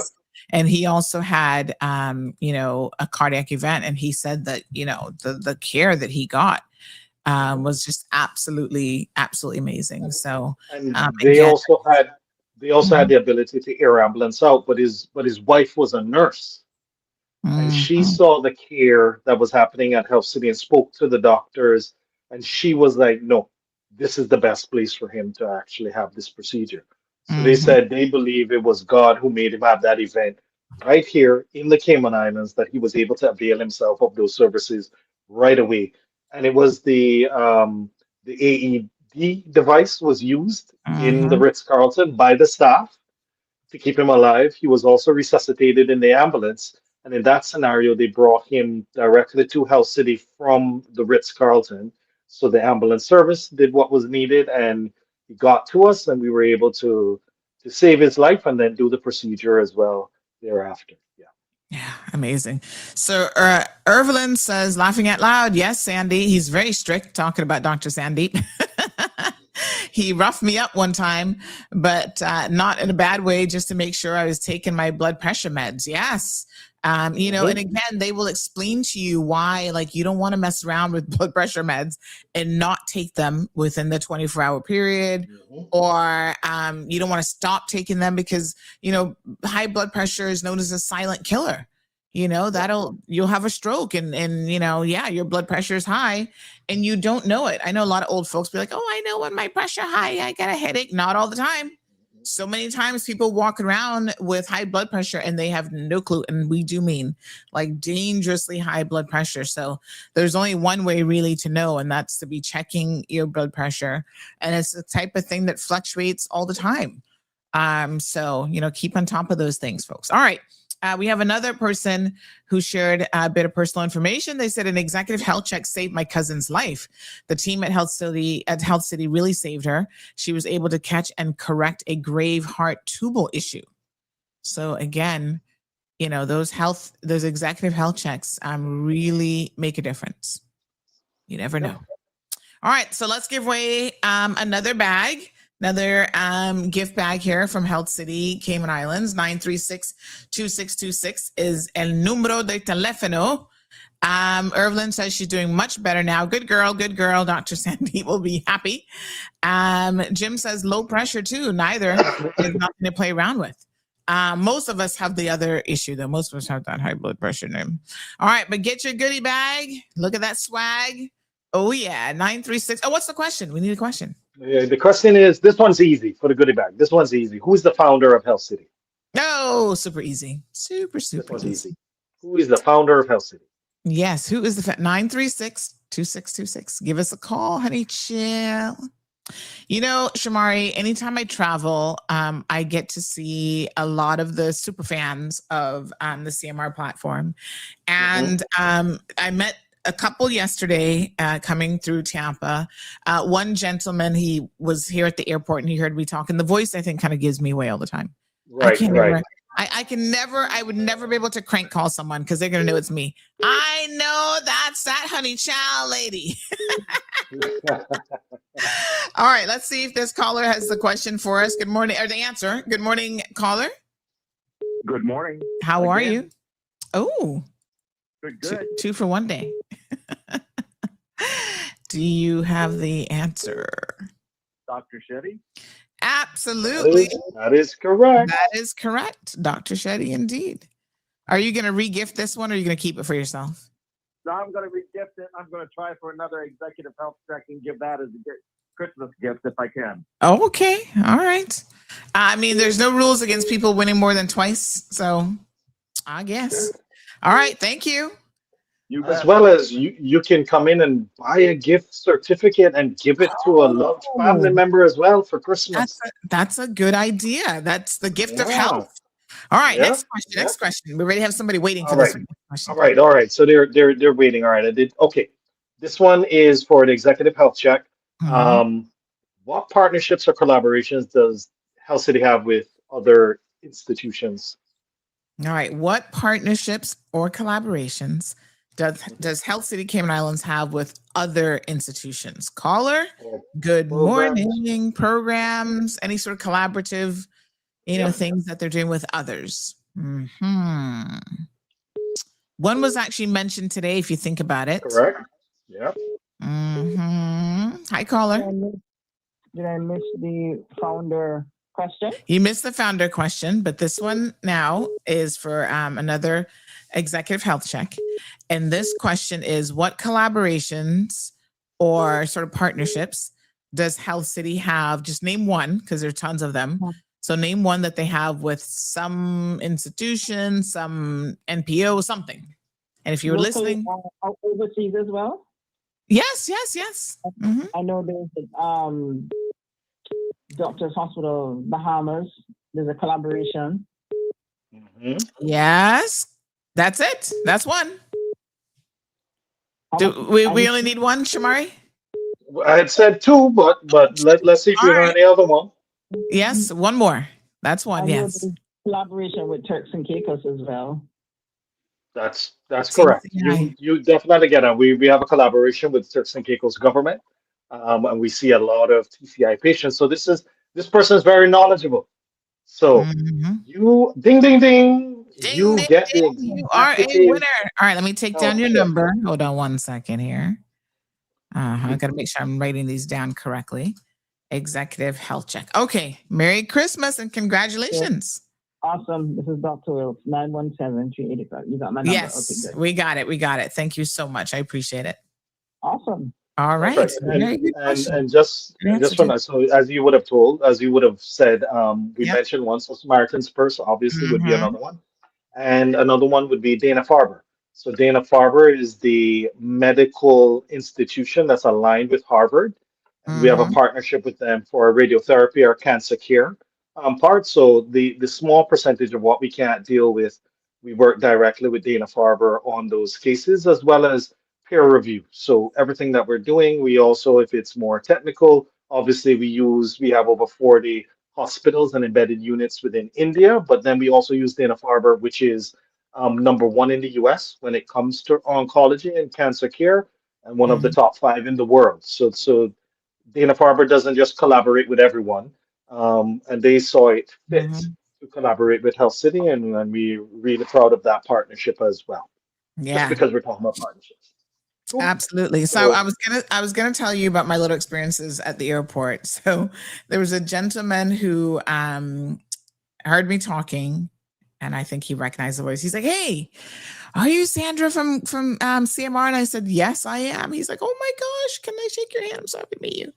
And he said, "You know, I sent you a video about the turtles and the lighting that was interfering with them. And, you know, once you put it up, the lights got turned off." And I said, "Yes, thank you so much for looking out for turtles." And then there was another young lady. She's a university student interested in medicine. So she's kind of wanting to do the pre-med route. And her mom is a physician on island. And I know her mom. She's like a customer of mine. And so, you know, I was just talking to her mom, saying hello. And at some point, she's kind of like, I can't remember what she said, "Your voice sounds familiar." And then I was like, "You ever heard of Cayman Mall Road?" or something she asked me. And then she's like, "Oh, you're Sandra. Oh my God." She couldn't believe it. She was like, "You know my mom?" I'm like, "Yeah, I've actually been to your house before." "What? You've been to my house?" She's like, "Everybody, you're like the most famous person in Cayman. Everybody knows you." I was like, "Oh my gosh." So I think all the university students are probably talking about me low key. Like, "Oh my God, don't do anything wrong. We'll end up in CMR." So, yeah, so absolutely. Irvlin says, "Congrats to all of the winners." How many do we have left? We're rolling. We have three left. Okay. So this one I can't keep track, but this one I will give an executive health check again. So this one's a little bit more difficult. Okay. Please name. Can you give us the name of Health City's educational program? Health City's educational program or educational arm. It has a name. It has a name. It sure does. All right. So 936-2626, the name of Health City's educational program, which has literally seen thousands of young people go through at varying levels. And some have come back and are now working at Health City, you know, in different areas. So it's an amazing opportunity for people to explore not just the direct medical professions, but HVAC and, you know, other things as well that they might be interested in. So it's a really good program. What is it called? They were back on here not too long ago, actually talking about it. 936-2626. People are thinking about this one. Good morning, caller. Welcome to the program. Hello, Sandy. Hi. Is it Health City Explorers? Yes, it is. Yeah, boy. Got it. Congratulations, Jim again. It sounded familiar. It sounded familiar. He said he's going to gift these. So he's going to give these. I study Health City, man. I study Health City. A student. All right. Thank you very, very much. All right. We do have, I was going to grab that one. We did have somebody else calling, and I recognize that number. I recognize that workplace number. Call us back. Call us back. All right. Another one. Yes. All right. We have two more. So this one is for the bag. Name a new service or specialty that Health City offered when it opened Camana Bay. The Camana Bay Hospital. Yes. The new service Health City brought to you all when we opened Camana Bay. So it's a service that we wouldn't have had in East End that we brought when we opened Camana Bay. Good morning, caller. Good morning. Hi. I've been trying to get this bag. Yes. Oh, good. I think this is it. One of the newer services that Health City offers is maternity care. Yay. That is right. Ding, ding, ding, ding, ding. Yes, ma'am. Congratulations. Thank you. Merry Christmas. Merry Christmas. She got her bag. I feel like I recognize that voice. I think I know who that is. Maybe. All right. Well, congratulations. She was excited about getting the bag. All right. All right. Caller, are you ready to try for the final question? This one is an executive health check. Is the caller online? Yep. Yeah. Okay. Yeah. What is the name? What is the name of Health City's radiotherapy center or oncology center? What's the name? It has a name. This is a good one. What is the name? It's right there at Camana Bay. You'd probably drive by it all the time. What's the name of the radiotherapy center? This one's for executive health check. A little bit more difficult. Like every week, and I don't remember. It's just the oncology. Oh my God. I was there just day before yesterday. I'm sorry. Oh, that one tripped you up. All right. Oh, yeah. All right. Well, we'll give somebody else a chance. We got another caller. Good morning, caller. Welcome, welcome, welcome. I'm going to take a quick try. Is it Jane Thompson radiation? Yay. Close enough. Jane Thompson Radiotherapy Center. Close enough. Close enough. You got it. Jane Thompson Radiotherapy Center. Yes. Awesome. Close enough. Close enough. Close enough. Ding, ding, ding. You get the executive health check. Executive health check. Thank you so much. Thank you, caller. Appreciate it. Fantastic. All right. So I think that's it. We still got people calling, but folks, we're out of prizes for now.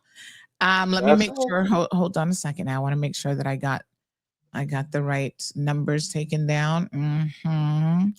So I got that one, and I got that one. Okay. All right, folks. No more phone calls for prizes because we're done. We're out of prizes. This person's still calling. They're like, I want something. I want to win. Sorry. That's it. Fresh Joe says a 24-hour drive / walk-in. Well, that's available at Health City East End too. Mm-hmm. Yeah. So that was. You can come both. But okay, that's good. Yeah. Yeah. All right, folks. Shamari, thank you, Santa, for all of the amazing prizes today. And we will be gone until we will see you in February. So have a Merry Christmas, Happy New Year to the CMR family. And I noticed very, very much. Your good friend Johan has been missing in action. I don't know where he must be gone on vacation. I'm surprised he didn't comment on me singing the Cayman Airways song, but yeah. So this person, Jim says, with much gratitude and appreciation. Thank you, Health City, Shamari, and CMR. Gosh, the phones are still ringing. And then, that's cute, putting a little hat on and then another person says, tell Shamari that the gym looks really good in him. He's lost weight or what? He looks totally different. Yes, Shamari has lost, what are we, close to 50 pounds? Yeah, we're 49 pounds now. Still got 10 more to go. 10 more to go to get my national team player weight back. Oh my gosh. Congratulations. And folks, he hasn't been on any special Ozempic or anything else. Nope. He has just been walking more, committed every single day, slow and easy. And it's taken you 6-7 months? Since April, yeah. Yeah. So he's been doing an amazing job. So at least 6 days a week, 45 minutes on the elliptical, 45 minutes to an hour on the elliptical, at least 6 and many times 7, because you get into the you get into the habit, and many times 7 days a week, just 45 minutes to an hour on the elliptical, put in some weights right afterwards. And, I've always been pretty good with my eating, so I didn't really have to do too much there. But obviously, you have to watch your eating as well. And yeah, here I am. Fantastic. Congrats. You look amazing. Keep it up. Keep it up. Motivating me. Let's get it done. I know. I'm gonna do it. I owe you that pickleball match. I stopped playing pickleball, so I need to get back out there over the Christmas to make sure my skill level is back up. Yeah, I've been kind of watching the knee because it's slowly getting there, but I'm starting to feel like I'm gonna be ready. So I might be able to do a slower volley during the Christmas season. So all right, well I'll get ready for you for the new year. Thank you so much, Mari. Appreciate it. Have a Merry Christmas to all of the Health City Cayman Islands team. They do a fantastic job over there. Really, really appreciate you guys. And Stacey says, you're looking good, Joe. All right. Grinch did up for Christmas. Now everybody has to buy him smaller sizes. His wife is like, he's down to size medium probably. Thanks, Shamari. Have a good one. I will never be a medium. No, that's because you're tall. You're a very tall person. So yeah. All right. Thanks a lot, Shamari. I really appreciate it. Have a fantastic Christmas. So yes, there we have it. Wowee. Such an exciting time. All right.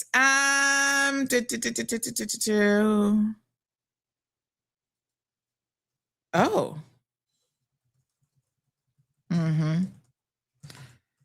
Okay.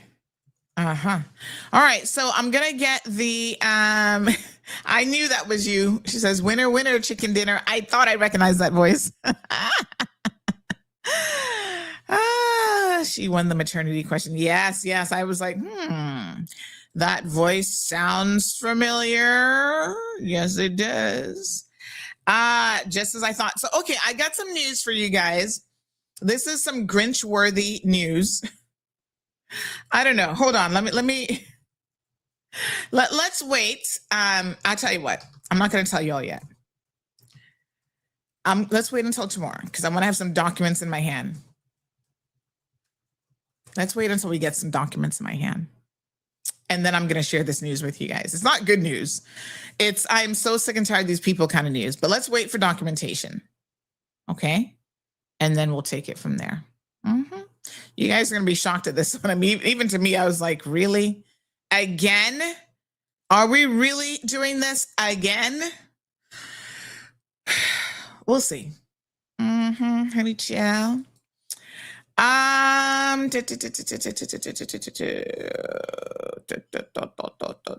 right. So very, very excited to be back today. What a whirlwind of a weekend. I don't even know where to begin with the crime. OMG. First of all, we had 2 robberies pretty much back to back. One was on Friday at the Western Union. I did not even know there was a Western Union there, to be honest. Then we had these brazen, both of them daytime robbers, this brazen one there at the jewelry store. You guys saw the video, no doubt, for that. Pretty wild, pretty crazy. OMG. What is going on? Well, around the holiday season, we always have a big uptick, if you will, in these types of events. And, I think part of it is criminals feel like they're somehow deserving of people's hard-earned things for Christmas. So here we are, it's Christmas time, government's going to get a little bit of a honorarium payment. You've got a little bit of extra money to spend. People are Christmas shopping. And instead of working hard like everybody else out here and going Christmas shopping like a normal person, these criminals, just want to go out there and rob and steal from other people. It's absolutely disgusting. So I had gotten to Tampa for the event on Saturday, and not long after I landed, my phone started blowing up. Oh, Sandy, a jewelry store just got robbed in town. And I was like, what? Oh my gosh, are you guys kidding me? And so we got lots of footage of this. And I do want to show you guys the footage because I feel like, you know, you guys should know. Somebody out there knows something. And I think what that means is if you know something, right, you've got to speak up. These guys sometimes have, although they were masked up and everything, sometimes they have very distinctive things about them. And so this now is where we need y'all to pay attention. I have my suspicions, you know, not that they, like I can specifically say who they are, but I think somebody knows who they are. And so we need you guys to pay very, very close attention. You've seen the video footage. Go and have a look at it. I think somebody said that they sort of look like one of them might be, he had some kind of a bow leg or something. So pay attention to the way that they're walking, the way that they're moving, right? This one's fumbling. I'm going to upload it here in a second. He's like dropping stuff. They're smashing. They're so stupid. They're actually smashing the glass. You know, it's horrible. I don't know if any of you have ever been the victim of a crime like this, where you don't know what they're going to do. They're armed. They're, you know, oh my gosh. These people are scared to death. So they had one guy who kind of stood by the door as a lookout. And then the other guy, he was walking around. You can kind of see where he actually at one point pushed customers out of the way and smashes the glass. I don't know what he had in his hand, but he smashes the glass and takes stuff. Now, here's the thing, right? This stuff is hot. These pieces are now hot. So how are they going to move them? These are not highfalutin, really talented, well-skilled criminals. These are, you know, down at the bottom of the totem pole kind of criminals, okay? So they're going to try to move these as quickly as possible. They're probably going to try to pawn them, for example, or they're going to attempt to get them off island. Maybe there's something that they can do with these if they take them off island. So pay attention to the movements of these individuals, because I can tell you without a doubt, if somebody walks up to you right now and they're trying to give you jewelry or anything of the sort, you've got to be like, where did this come from? Not for nothing, but you can't afford this ring. Pay close attention now. Don't be like, oh, he wants to marry me and I got myself a nice fancy ring. No. Ask questions about where did this come from? Something doesn't look right. Something is not adding up. And I think you'll find that, you know, for good reason, is probably why you'd be really, really suspicious. I don't know if these guys are trying to give this stuff away or they're going to try to turn it and, you know, flip it into some money. I suspect it's probably going to be flipped into something. But again, you know, you've got to just pay attention. So let me just see here now. Give me 1 second. I'm just trying to download the video just in case you guys missed it on what happened. So here's one that we're going to watch. This is the first one that we've got ready here. There's actually 2 different videos, and we did put them together. And Mr. Kenneth Bryan, MP for Georgetown, has brought a motion to the House to make it illegal for these guys to be walking around in their mask. And this is something that we actually discussed. It was either last year or even the year before when we had an uptick in this sort of thing again, you know, because it just keeps happening. And I can see the overwhelming support that he has had for the mask. And yeah, I think it's about time, really. Good morning, caller. Welcome to the program. Hello. Oh, sorry. Had you muted there. Good morning, caller. Hey, Sandy. Good morning. Good morning. I just wanted to comment about some of the comments that were made on the post on social media about the security and the people that were in the store just standing around doing nothing. Oops. Yes. And, they were pretty rude about it. And I would just like to ask that individual, what do they expect a clerk to do? A jewelry clerk.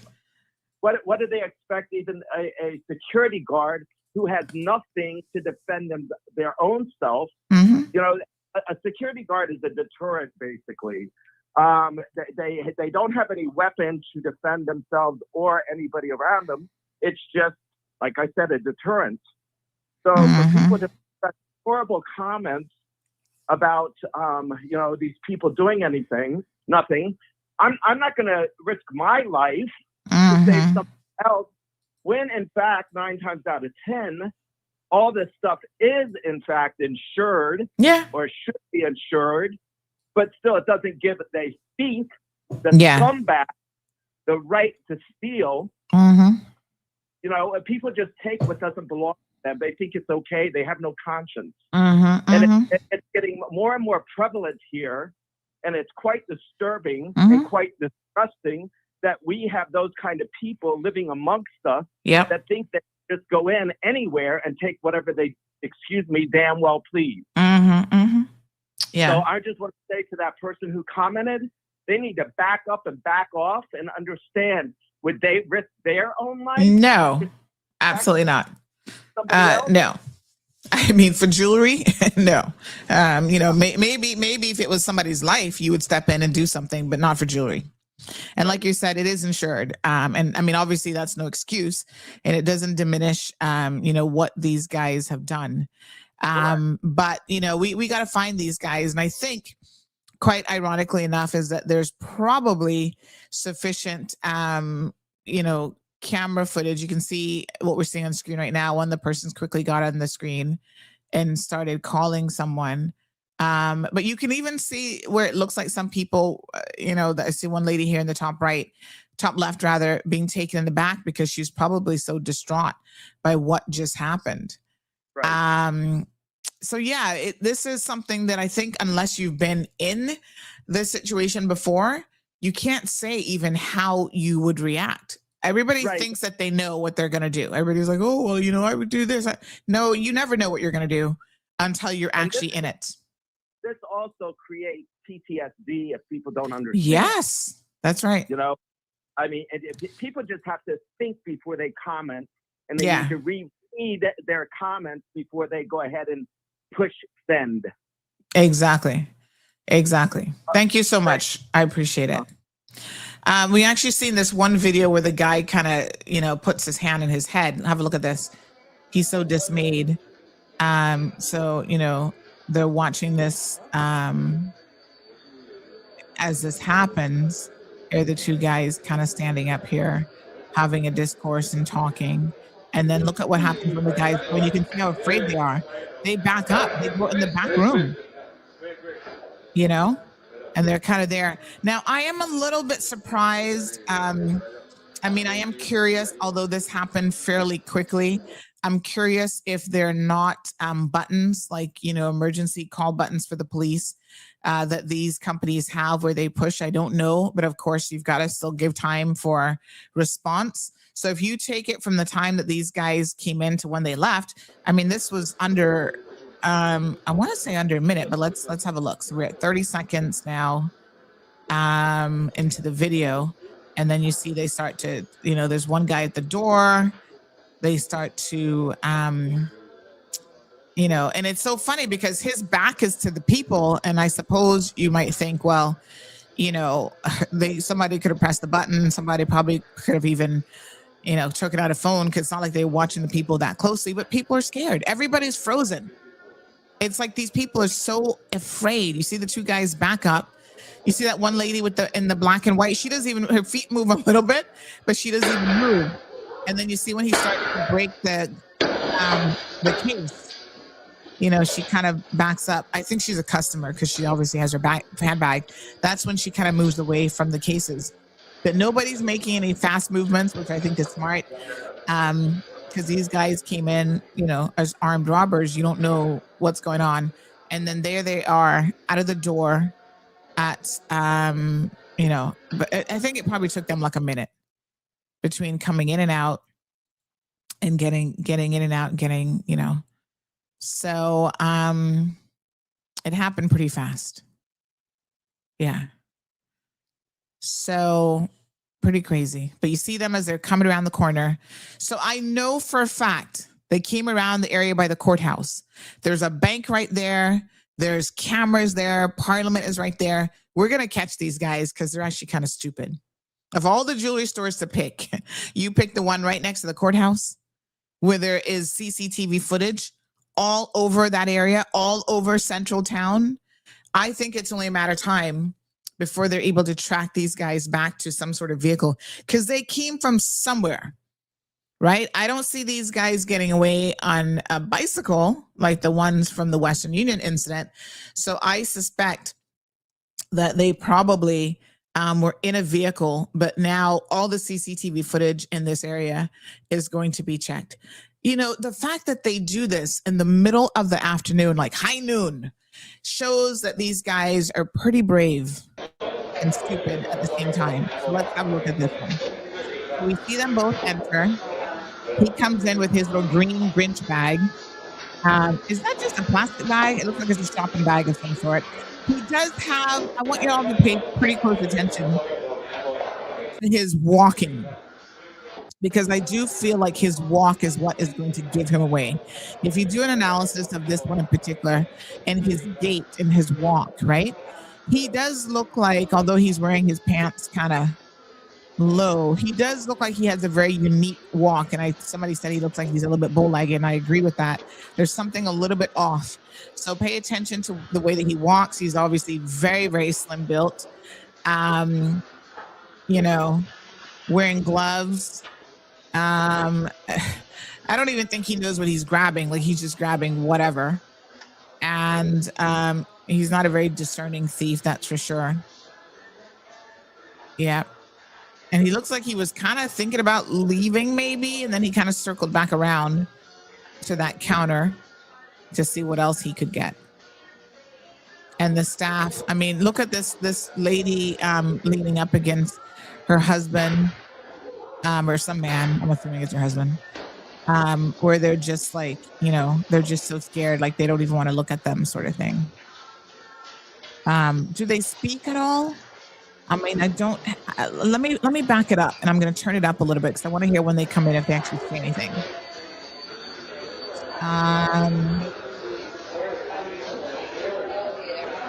Let's see when they come in if they actually say anything.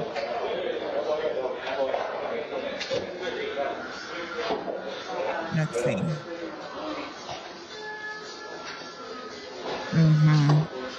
I didn't really hear them say anything. So I guess by their actions alone, does anybody hear them say anything?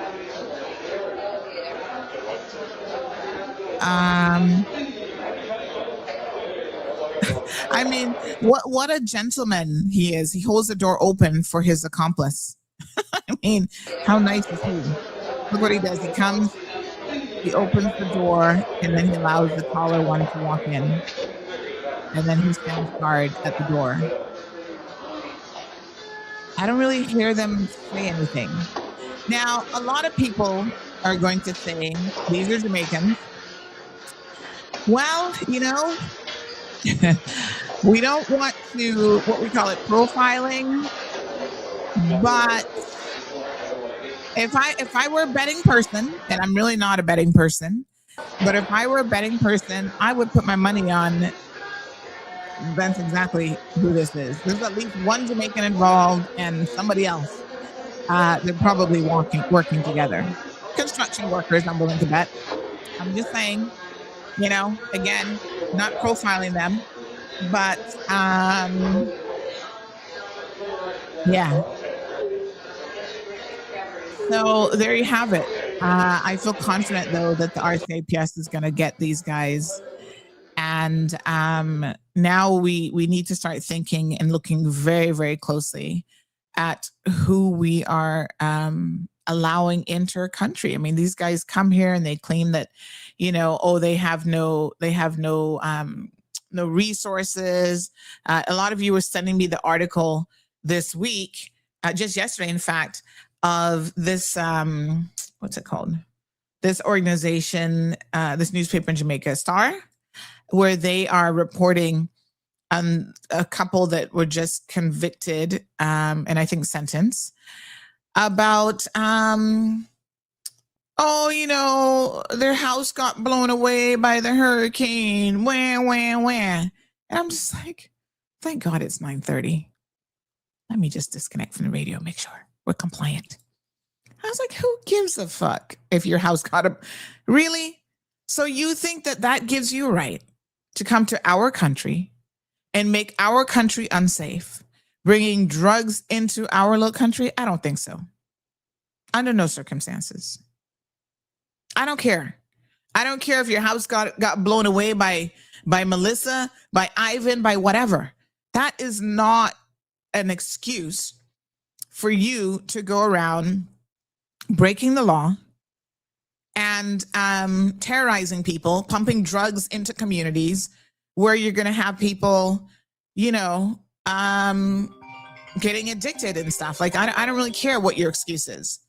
Find something else to do.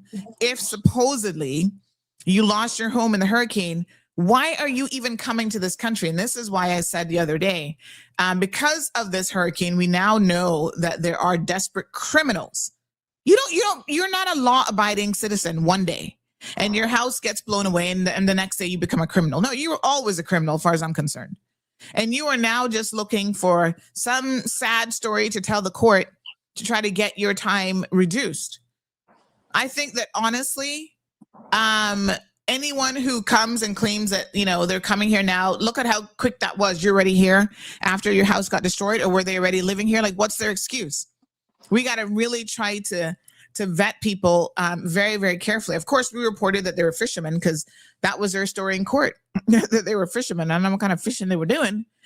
But one guy claims that he was threatened to be able to bring the drugs here. We have to take a no tolerance where none of your excuses will matter. You're going to get the maximum sentence.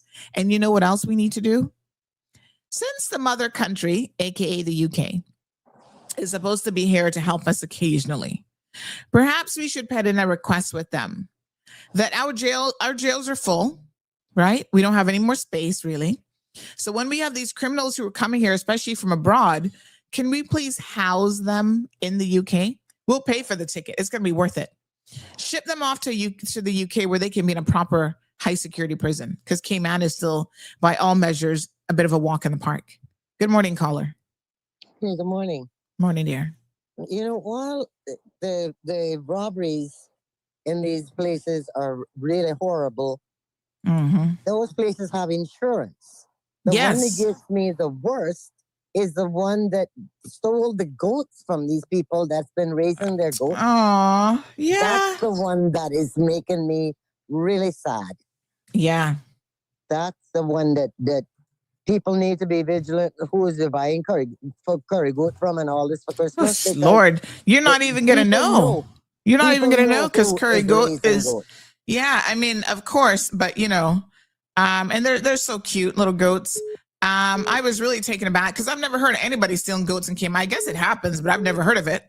Stealing livestock. I was like, what the hell? Who steals livestock? The family now has no money for Christmas, Yeah. And that's the one that's getting me.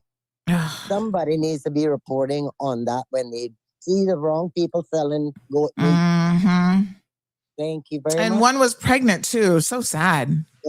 Yeah. I mean, listen, this time of year, like I said, it seems like people steal anything, like literally anything. I was surprised. I was like, somebody stole your goat. I know the young man, actually. When he called me, I didn't know what he was calling about. He's like, Sandy, I need your help. And I was like, sure. What's going on? Little did I know, somebody stole his goats. What the hell? It's like they're stealing anything that is not tied down. Look at their little goat. Oh my gosh, so cute. I know Soka's like, don't eat goat. But people do eat curry goat. One of them, like the owner said, is actually pregnant. And so this is really disgusting. Who steals goat? Really? I mean, the thing about it is they may not even sell the goat. They might just be carrying it for themselves. So I don't know. It's not even like you can say, well, I'm not going to buy a goat from certain people. You don't even know. You do not even know. Poor teens. Look at them. Oh, my Lord. $12 a pound for curry goat. Is that what it's going for? Some medium-sized goat could bring a few dollars. Well, oh, my gosh. These goats, poor things. From one Jamaican to the next, they says only Jamaicans teeth goat at Christmas time. They do it in Jamaica every year. Lord Jesus. I don't even know. I'm just like, who steals a goat? But I've seen the stories coming out of Jamaica. Yes. What I'm always shocked at is how they can push like 20 goats into one car. It's like, how the hell did all those goats fit in there? Poor Elray. He's so funny. He says, rest in peace, Billy. You're so wrong. Oh, my God. You are just so wrong, Billy Goat. Oh, my gosh. Real Deal says in Jamaica, it's called night farming. No surprise. It's now happening here. So when they go steal the goats in the middle of the night, it's night farming. And what do they do? I mean, tell me how this works. You steal a goat. Do you kill the goat right away? Or, I mean, I don't know how this works. Lord Jesus.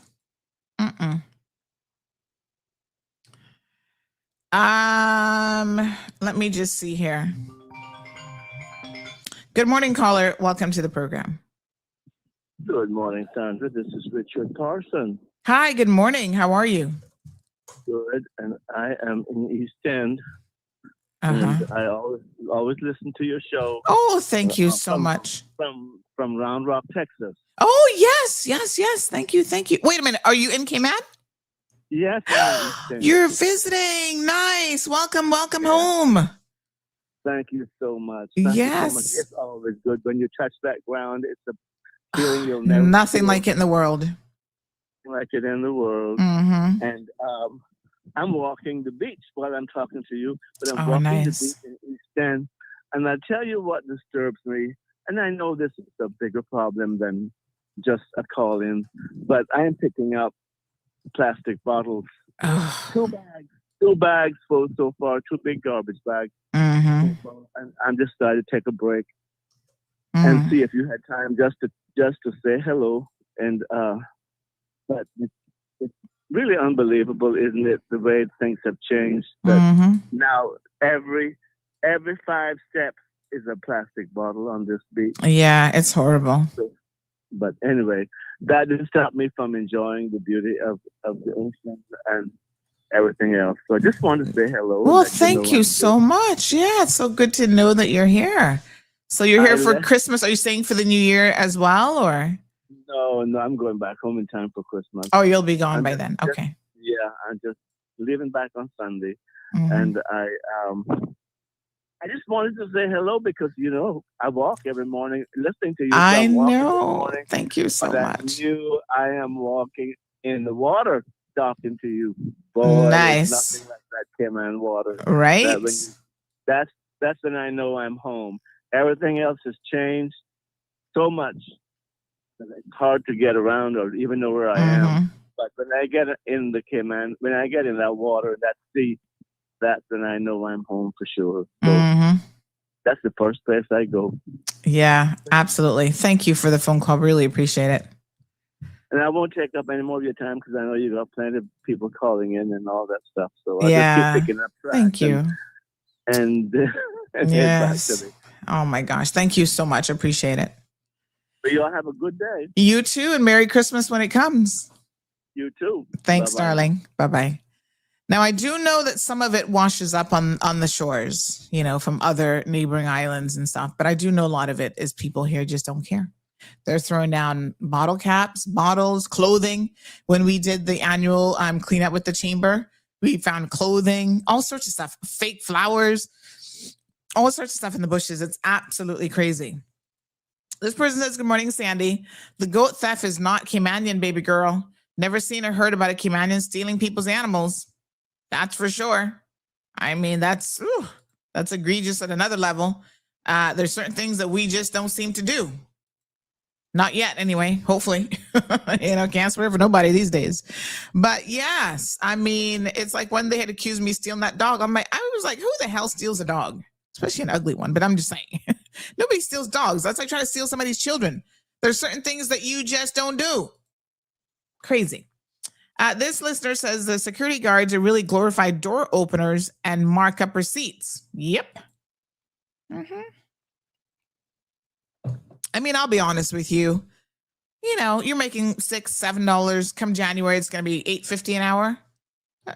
Nobody ain't paying you to take no chances with your life. Hell no.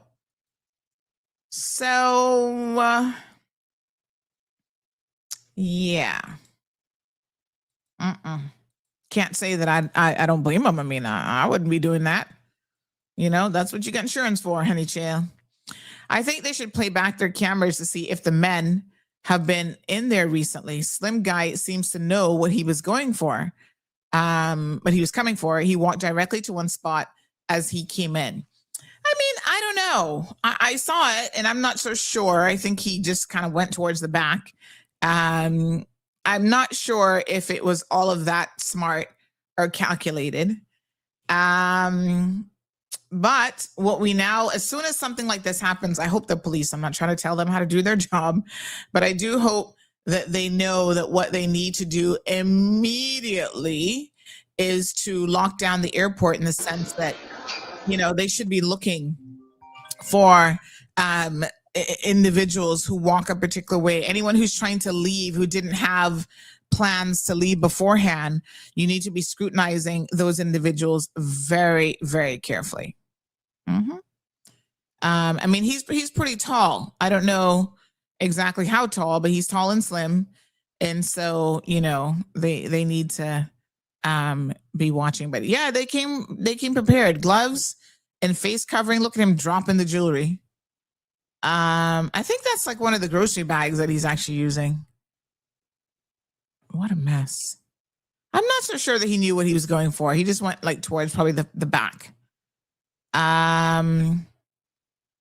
What an idiot. Good morning, caller. Good morning, Sandra. How are you doing today? Not too bad. How are you? I'm all right. Listen, there's a lot of stuff I don't agree with Kenneth Bryan on. Mm-hmm. But there's impetus to put forth legislation where you are not allowed to have face coverings unless you are in the act of doing your occupation or your job. And that means if you're working at, for instance, this Hyatt that's coming up, as soon as you leave that property, you have to have that face covering off of you. Otherwise, it is an arrestable offense. That's what needs to happen first and foremost when it comes to that part of the problem. And I hope that our Commissioner of Police will take that to heart. I know that we had that discussion earlier on, the last time that he was having discourse with the public, but this incident should serve to elucidate that 100% that it cannot continue. If you have a job where you got dust, you're doing landscaping, that's all well and good. Protect yourself. If you're working out in the sun and you need to have a face covering to protect yourself from the heat of the Caribbean, Cayman sun, all well and good. But once you stop, that's it. You're not allowed to have that on you like that. Yeah. Because it can't continue like this. Second thing, Sandra, is this. You just mentioned about, Mr. Parsons calling regarding the garbage on the beach. And what you said was that some of it is coming from other some of it does wash up on our shores. Yeah. It is not some, Sandra. It is a majority. No, that I'm not disagreeing with you. Okay. There are people who just dump their stuff on the beach or near, on the inside of the beach all of the time. Whether that be Kentucky Fried Chicken or what have you, right? No. But you can quite easily Google it and watch videos of Haiti dumping dump truckload after dump truckload after dump truckload directly into their waterways. Yeah. But you know how I know particularly, Cassandra, listen, there are little square water packages made by the company called Culligan that are produced and utilized in Haiti specifically. And I have sat there before in East End on the coastline and watched one pass by every half second. These things look like jellyfish. Turtles eat them, they die. Cetaceans eat them, they obstruct their gut. Okay? This is largely coming from Haiti.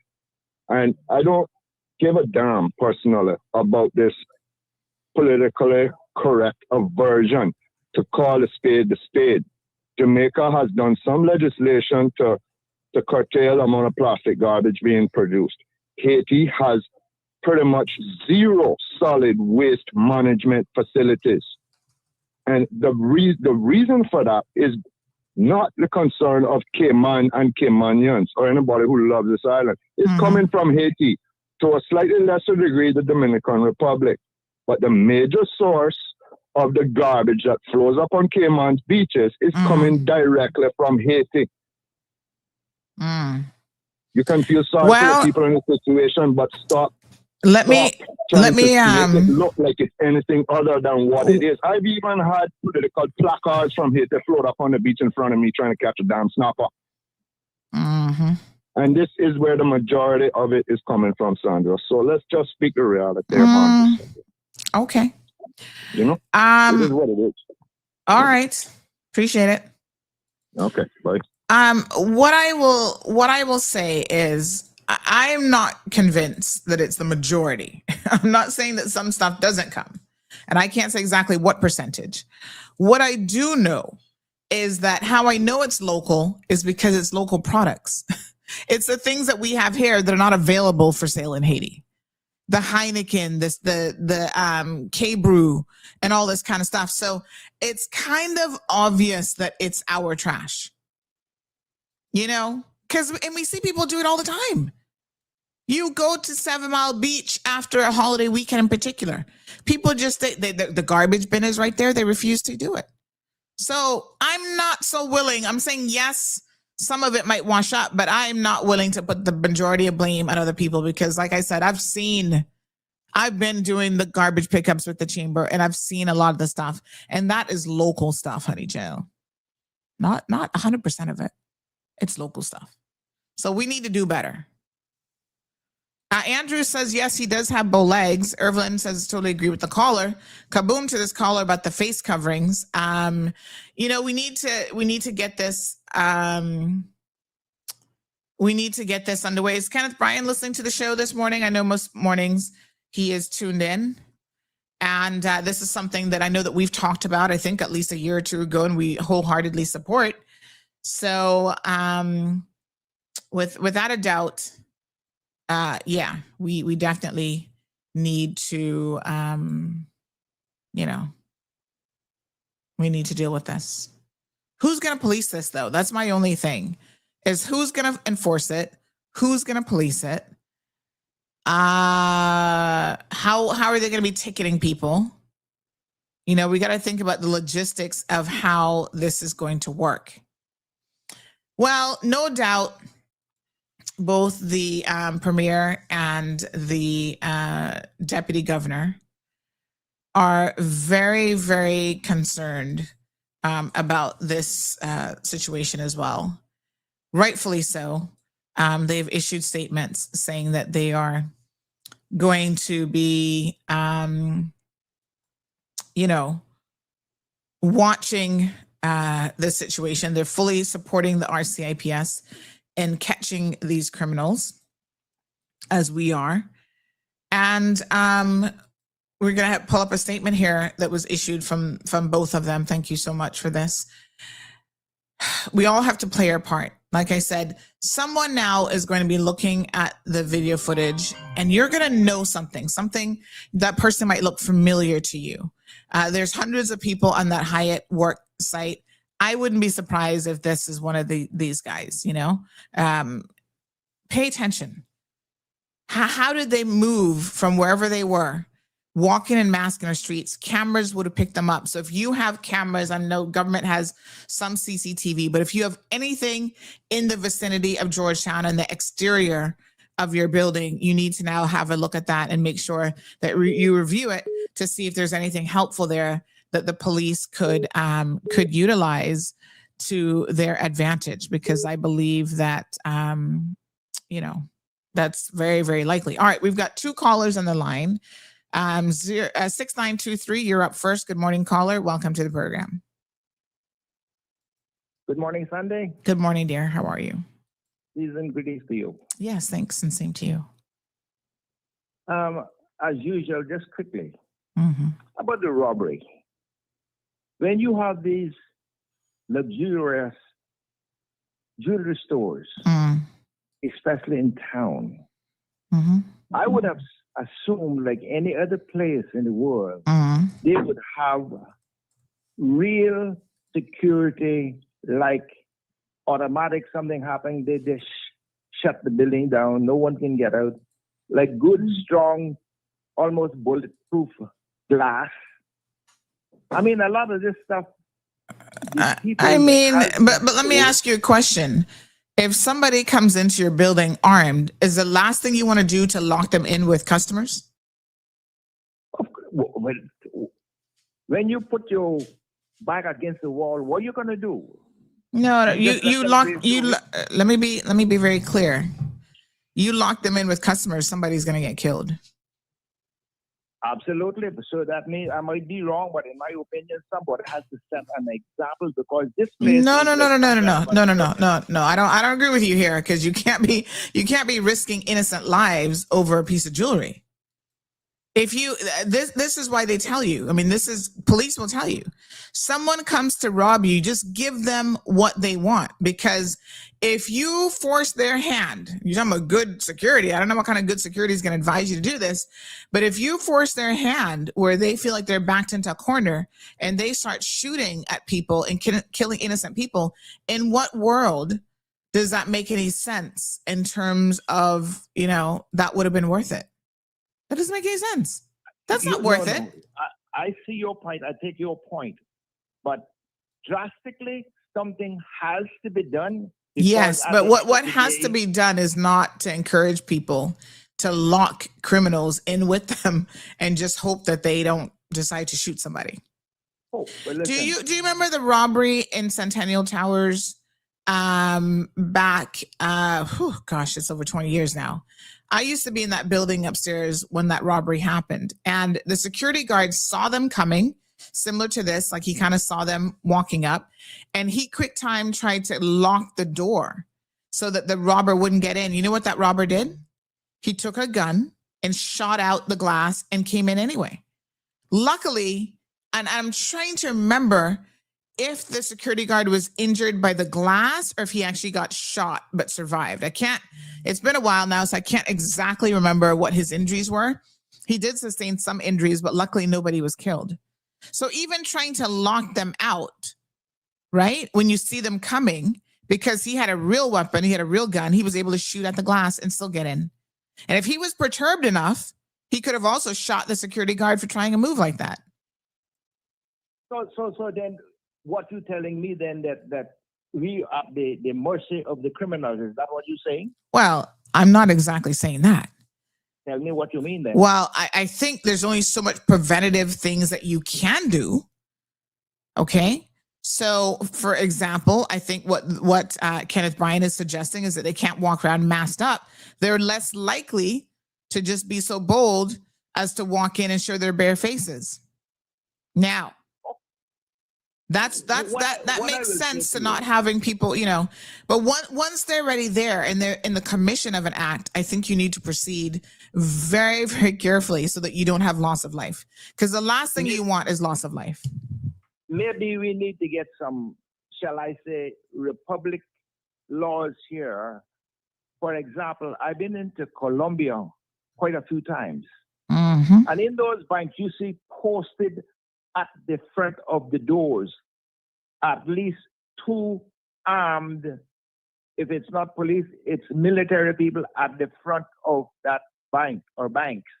So you have to think twice before you stage any kind of a robbery to that. And do they still have robberies in Colombia?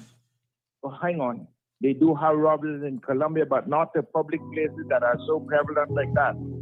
I will say this though, You know, we can go on talking forever, but when I say into this whole scenario, we want all, talk all, and do none.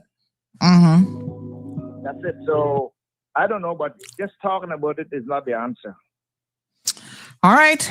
Thank you so much. Appreciate it. Okay, we got another caller. Good morning, caller. Good morning. I don't want to be locked in with these criminals. I'll tell you what, don't do that to me. Hi. Good morning, honey child. How are you? How are you? I'm good. I'm good. Question or comment about the robberies over the weekend? Yes, ma'am. Two comments. One is, my view is police presence makes a difference. If we have our officers on foot patrolling these business areas, I think that would make a difference. If we have them in our communities, it would make a difference. But I can't get that to sink in. I don't understand why. Because when they used to have them in our communities on foot, you were having less crime. Well, this is the weird part, caller, because I had someone actually say to me on Saturday that they didn't understand this robbery because they were out there and there were tons of police out there. So I'm like, huh? So I don't know where the police were exactly and what street they were on. But I got this comment on Saturday. Let me just read this for the benefit of our listeners. Because on the one hand, somebody said, well, where was the police? And then another person said, police were out on foot. So this person says, give me 1 second here. Let me just pull this one up. And again, I wasn't here, so I don't know who was out there from who wasn't. The robbery, I don't understand how this could happen today as the police were out in full force, 2s and 3s in front of the stores. So did the thieves clock when the cop cars left RBC? So they were saying they were over by RBC. I mean, that's a couple streets over. So I don't really know, if they were watching them or what they were doing. But yeah, pretty wild. Extremely. You were just I could love the background when you were discussing about garbage. Littering on the beach. Okay. We have a lot of people here from third world countries who it's a norm for them to just throw garbage anywhere. Can we just admit that I mean, Caymanians are doing it? Hold on. No, hold on a second. Hear what I'm saying, hear where I'm coming from. Okay. I have been monitoring out by lots of port for quite some time. I have seen different nationalities out on that dock, drinking, eating, and guess where the garbage go? In the sea. Not Caymanians, in the sea. Down by the Crown property where Kenneth had purchased the government, right below Stop Support, down by the sea, you have Indians hang out there in the evening times. The garbage is deplorable. Twice I had to take some teenagers and went there and clean it up. They need to understand that this is not our culture. We have Caymanians too who do it. They used to be fined 10,000, not 5,000. You understand? But at the end of the day, I am just putting the word out there. It is against our laws to be littering in our streets, even a cigarette butt. It is against our laws. We would like to keep our island clean at all times as much as possible. That's all I'm saying. All right. Thank you, ma'am. Thank you. Appreciate it.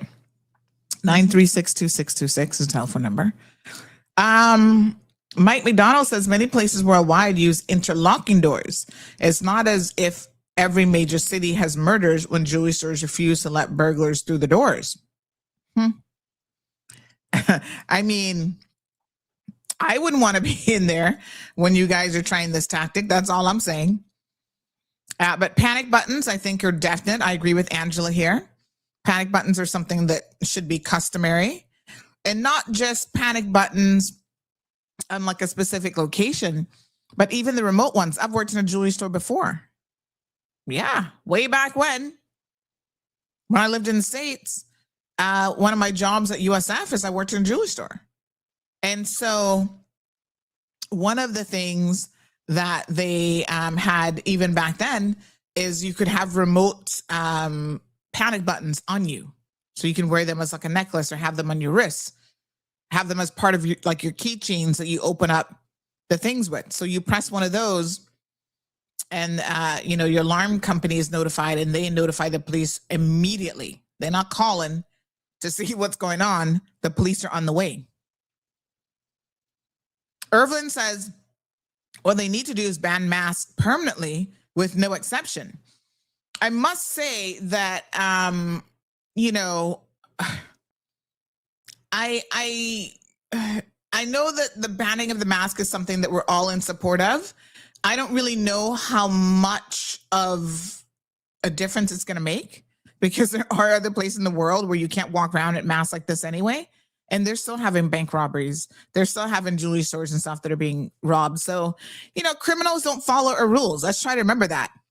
The people who are going to be stopped and fined are probably, you know, law-abiding individuals. A criminal isn't going to care. You're going to stop them and fine them for what, $100? They're going to still mask up the next day and do it again. And maybe the second day is when they're actually going to be out there robbing a store. So it's not every time that they're masked up that they might have bad intention. My apologies. So that's something to think about as well. Andrew says you comply and get them out as quickly as possible. When you hesitate, this is when you irritate them and things go south. I mean, I agree with that. I would never recommend locking criminals in with you. That's a recipe for disaster. You're not Rambo. You're not Kung Fu Panda or whoever else you think is going to be, you know, taking these guys out. Kind of jail. Anthony says, oh my, this is Denny Warren topic on personal protection. Strange Denny hasn't called. He must be busy, honey child. He must be busy. All right. Let me see. Miss Sue says, yes, there were police walking around by RBC, so many of them in town. We walked past them as well. Maybe they needed to move from RBC, though, because RBC is where they're headquartered right now. But remember, now they're going to be moving. But they're headquartered there by RBC. But maybe what they need to do is they need to move into Central Town by the retail stores. I mean, it's only a couple blocks over, but the criminals know that. So, yeah, the criminals are not stupid if they don't see anybody on Fort Street walking up and down. And again, the average cop is going to do what? Because the average cop has zero, now taser, maybe. You know, you can't take a taser up against a potential gun. So even the average cop does not have the tools. I'm not saying that that might not act as a preventative, but they don't really have the tools to take on these hardcore criminals. You see these guys doing like shootouts in other countries with the police. So some of them are extremely brazen and they just don't care.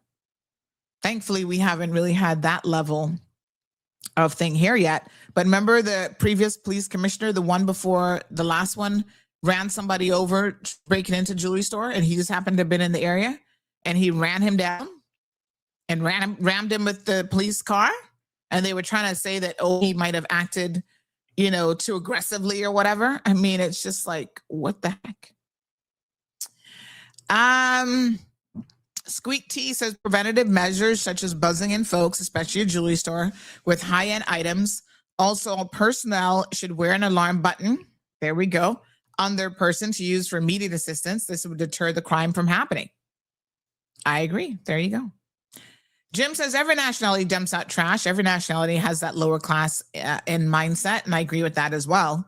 I know a lot of Caymanians that I'm ashamed to even admit that they're Caymanians because they keep their yards scummy, deplorable. You know, they're always just doing the most with garbage all over the place, derelict vehicles, and all of that. So here's a joint statement now, folks, from the the premier and the governor. Fellow Caymanians and residents, Her Excellency the Governor Jane Owen and I are united this afternoon in reassuring the public that the recent incidents of crime within our community are being taken very seriously. Given the importance of this matter, I called a meeting this morning inviting Police Commissioner Kurt Walton to brief both the government and the leader of the opposition on the current situation and the steps being taken to address it. Our islands are built on law and order, manners and values. Acts of criminal behavior, particularly those that threaten the safety of our residents, visitors, and businesses, are not reflective of our society and will not be tolerated. As Governor, I work very closely with Police Commissioner and his teams at RCIPS to prioritise our preventative and investigative work to reduce crime. I strongly believe that by working together, being vigilant, and utilising our skills in areas such as forensics and detection, we can reduce the sort of crimes we've seen in recent days and weeks and keep our islands safe for residents and visitors alike. That is why we are prioritising the resources we put into patrols over the Christmas period around all of our islands and commercial premises. I'm grateful to Commissioner Walton and all of his staff, both on the front line and in key roles behind the scenes, who continue to put every effort into fighting crime. We need the cooperation of everyone to keep our island safe. Firstly, we urge the community to remain vigilant. Secondly, we encourage the public to support the police by reporting crimes promptly. Every moment counts. Do not delay in reporting suspicious activities to 911 or the nearest police station. We also want to remind you that the police discourage the wearing of non-medical masks intended to conceal one's identity in public places. Our government is committed to working with the private sector and other NGOs to ensure our islands remain a safe place to live and work. Because when crime occurs, it is not just a matter for the police alone, it concerns every one of us. So may God continue to bless you, bless your families and these Cayman Islands, and let's stand firm and act strongly to root this out and keep our islands safe for the 2025 Christmas period and a prosperous 2026. All right, folks.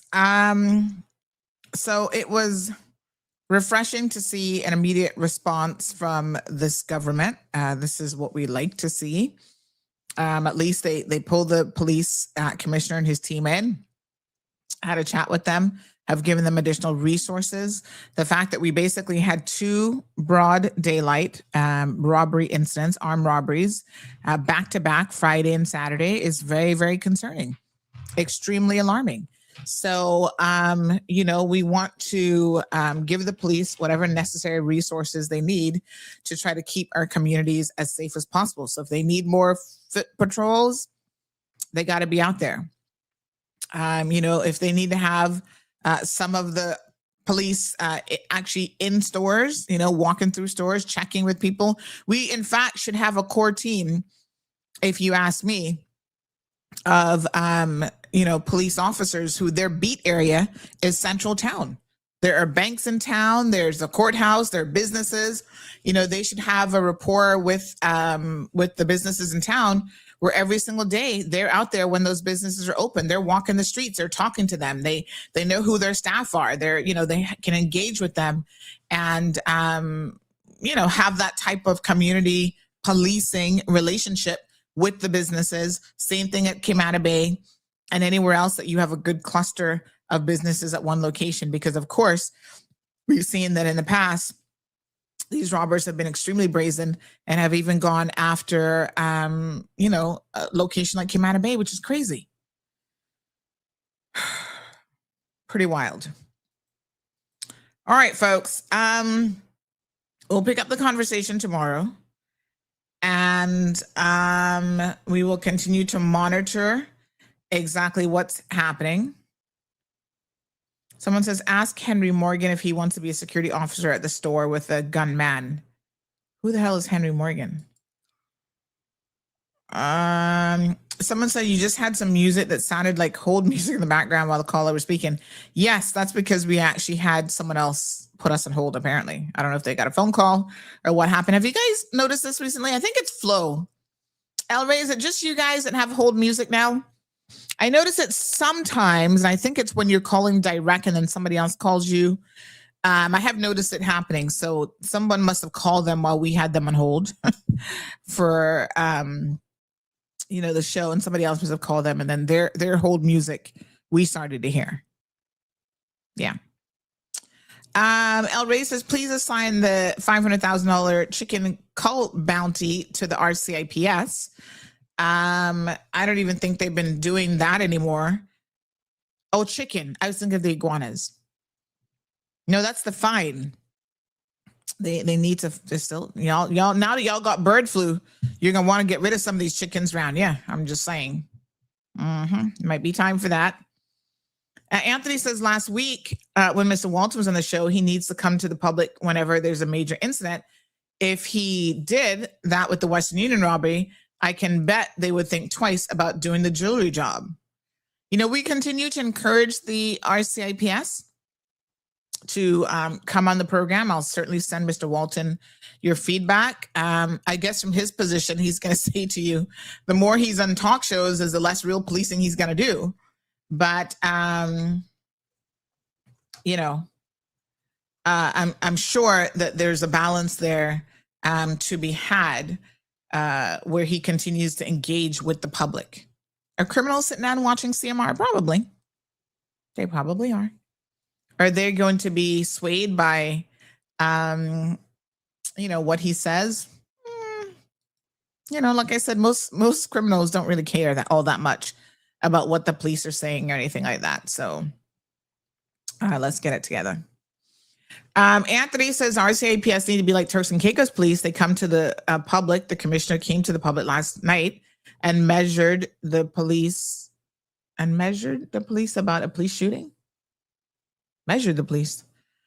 Speaking of TCI, apparently there was some shootout or something there. That was Turks, right? Where they killed several Jamaican gunmen or drug dealers or something. I saw some headline about that.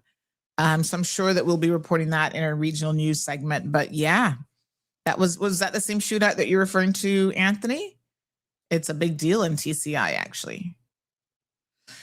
All right. So, we'll encourage the police and others to stay on top of their game in terms of, just paying attention to the, the patterns of criminals, anything that we can do, because prevention is definitely better than cure. So there's lots of different things. We got to start vetting people. But, a lot of people are low-key criminals in their own country. They never get caught. They never, are in a fingerprinting system or anything like that. So then that limits what we can do. And so, yes, there is definitely some aspects of that that is actually problematic. Yeah. So we will continue to, I think, monitor what's happening within our communities with a view to seeing how we can help, what suggestions we can make. I think the mask restrictive suggestions is one that could be potentially useful. Somebody said, well, what about people who are wearing, face coverings for religious reasons? No one has mimicked any of those as yet for the purposes of a crime, committing a crime. But I suppose that certainly doesn't mean that it's not going to happen. So we'll continue to be vigilant, shall we? Yeah. All right, folks, got work to do. Got a lot of catching up to do since I was away yesterday. And I will see you guys in the morning. Oh, remind me to tell you a story about who I saw on the plane tomorrow. Will somebody just put it down in your notes? I'll do it during the show when we're on radio, because this is quite an interesting story. So remind me to tell you about who I saw on the flight. Okay? Have a beautiful day. See you guys tomorrow morning. Bye-bye. Thank you for tuning in to another episode of The Cold Hard Truth on Bobo 89.1 FM. Cayman's #1 talk show is live weekdays from 7:30 a.m. Never miss an episode again. Watch anytime on CMR's Facebook and YouTube channels for the latest show episodes. Don't forget to follow us online on our social media channels. And visit CaymanMarlRoad.com for all the latest news and community happenings.